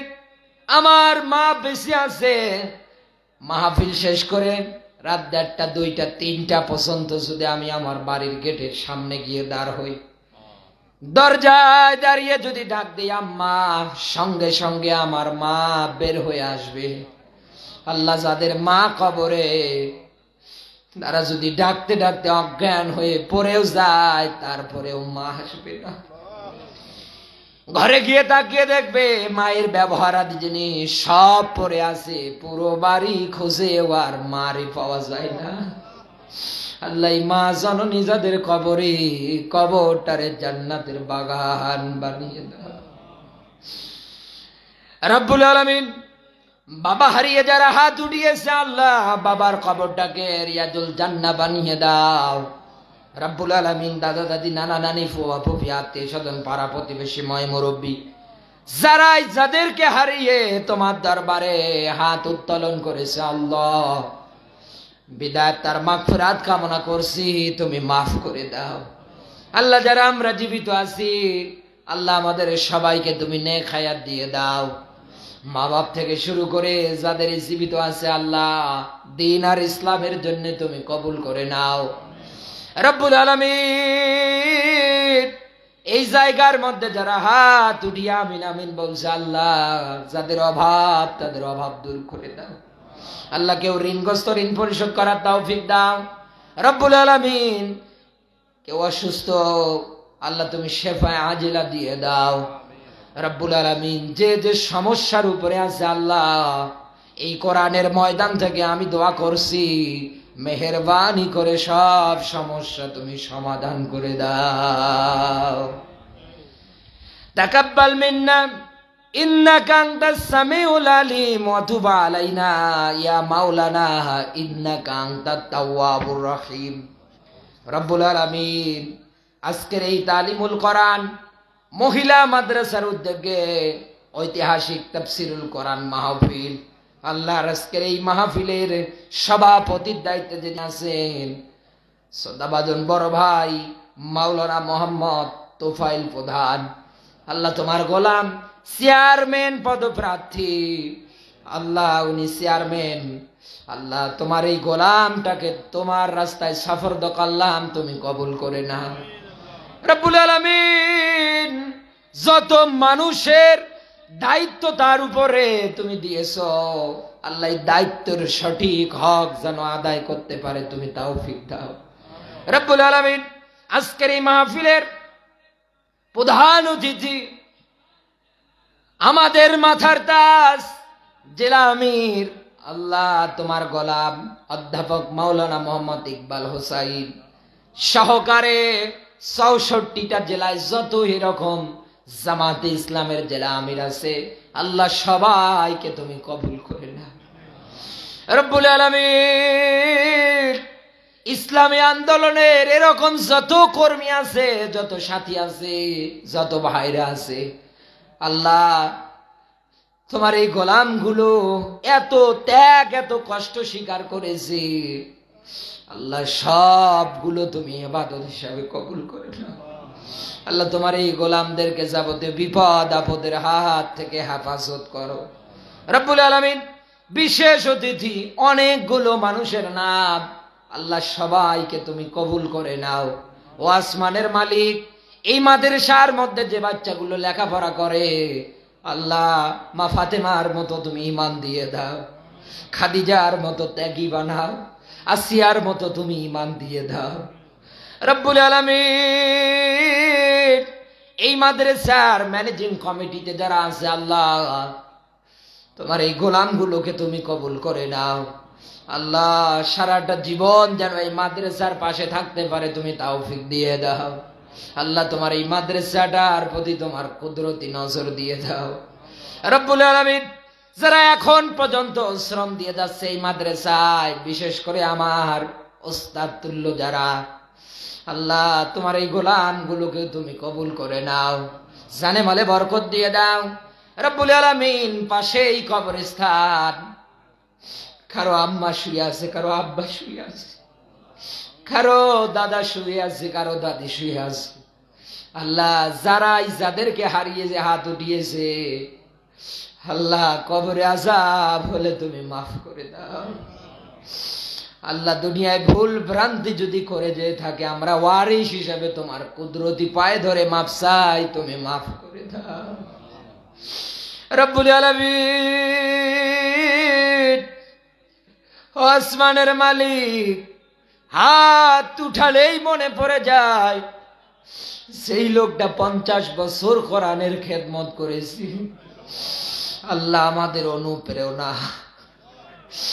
আজ ইউটিউবে ভিডিওতে দেখলে চোখে পানি আটকানো যায় না। শহীদ হিসাবে তুমি কবুল করে না আল্লাহ। তোমার কোরআনের পাখির কবরটারে জান্নাতের বাগান বানিয়ে দাও রব্বুল আলামিন। যত সত্যের পথের কাতার বন্দী ছিল, শহীদ মতিউর রহমান নিজামী, আল্লাহ শহীদ কামরুজ্জামান, শহীদ মীর কাশেম আলী, আল্লাহ যত মানুষ ইসলামী আন্দোলন করতে গিয়ে, ইসলামের পথে টিকে থাকতে গিয়ে মারা গিয়েছে, আল্লাহ শাহাদতের মরণ দিয়ে বরণ করো। আল্লাহ কবরটারে জান্নাতের বাগান বানিয়ে দাও। আল্লাহ আমরা এখনো যারা ইসলামে আন্দোলন করি, আল্লাহ মরণ যদি দাও, আমাদের শাহাদতের মরণ দিও। আল্লাহ আমাদের সবাইকে তুমি দ্বীন আর ইসলামের জন্য কবুল করে নাও। এই মাহফিলটা বাস্তবায়ন করার জন্য যারা টাকা পয়সা দিয়েছে, অর্থ দিয়েছে, শ্রম দিয়েছে, আল্লাহ কবুল করে নাও। আল্লাহ যে ভাইয়ের বাড়িতে আমরা খানা ফিলে করলাম, আল্লাহ তোমার ভাইটাকে কবুল করে নাও। আল্লাহ এই ভাইকে তুমি কবুল করে নাও। আল্লাহ তোমার এই বান্দাকে তুমি উত্তম যা যা দিয়ে দাও। আল্লাহ তার ছেলে মেয়েগুলোকে দ্বীন ইসলাম এর পথে কবুল করে নাও রব্বুল আলামিন। যাবতীয় বিপদ আপদের হাত থেকে তুমি হেফাজত করো। ও আসমানের মালিক, কিয়ামতের ময়দানে মানুষের হাত বিরুদ্ধে সাক্ষী দেবে, মানুষের পা বিরুদ্ধে সাক্ষী দেবে, প্রত্যেকটা অঙ্গ প্রত্যঙ্গ সাক্ষী দেবে, জমিনের মাটি পর্যন্ত বিরুদ্ধে যাবে। সেই মাগরিব থেকে শুরু করে পর্যন্ত তোমার যে গোলামগুলো এই জমিনে বসে বসে আল্লাহ কোরআন শ্রবণ করেছে, আল্লাহ এই জমিনের সাক্ষী। আমরা কিয়ামতে তোমার কাছে ভিক্ষা চাই। আল্লাহ এই জমিনের সাক্ষী তুমি আমাদের পক্ষে দিও। মহিলা মা বোন যারা এসেছে, আল্লাহ তাদেরকে কবুল করে না। আল্লাহ যাবতীয় বিপদ আপদের হাত থেকে হেফাজত করো। যাদের সন্তান হয় না, আল্লাহ সন্তানের ব্যবস্থা করে দাও। আল্লাহ যাদের সংসারে সুখ শান্তি নেই, আল্লাহ সুখ শান্তি দিয়ে দাও রব্বুল আলামিন। লাইট মাইক সামিয়ানা দিয়ে তোমার যে গোলামটা সহযোগিতা করেছে কবুল করে নাও। আল্লাহ কোরআন প্রচারের জন্য যারা মিডিয়ার ভাই, তাদেরকে কবুল করে নাও। আসমানের মালিক, সর্বশেষ ফরিয়াদ তোমার কাছে, আজরাইলকে যেই দিন আমাদের কাছে পাঠিয়ে দিবা, সবার জবানে জারি করে দিও লা ইলাহা ইল্লাল্লাহু মুহাম্মাদুর রাসূলুল্লাহ সাল্লাল্লাহু আলাইহি ওয়াসাল্লাম। আসসালামু আলাইকুম ওয়া রাহমাতুল্লাহি ওয়া বারাকাতুহু।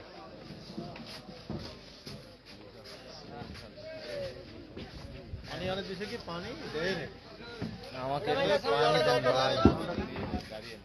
স্বেচ্ছাসেবক সবাইকে থাকতে বলে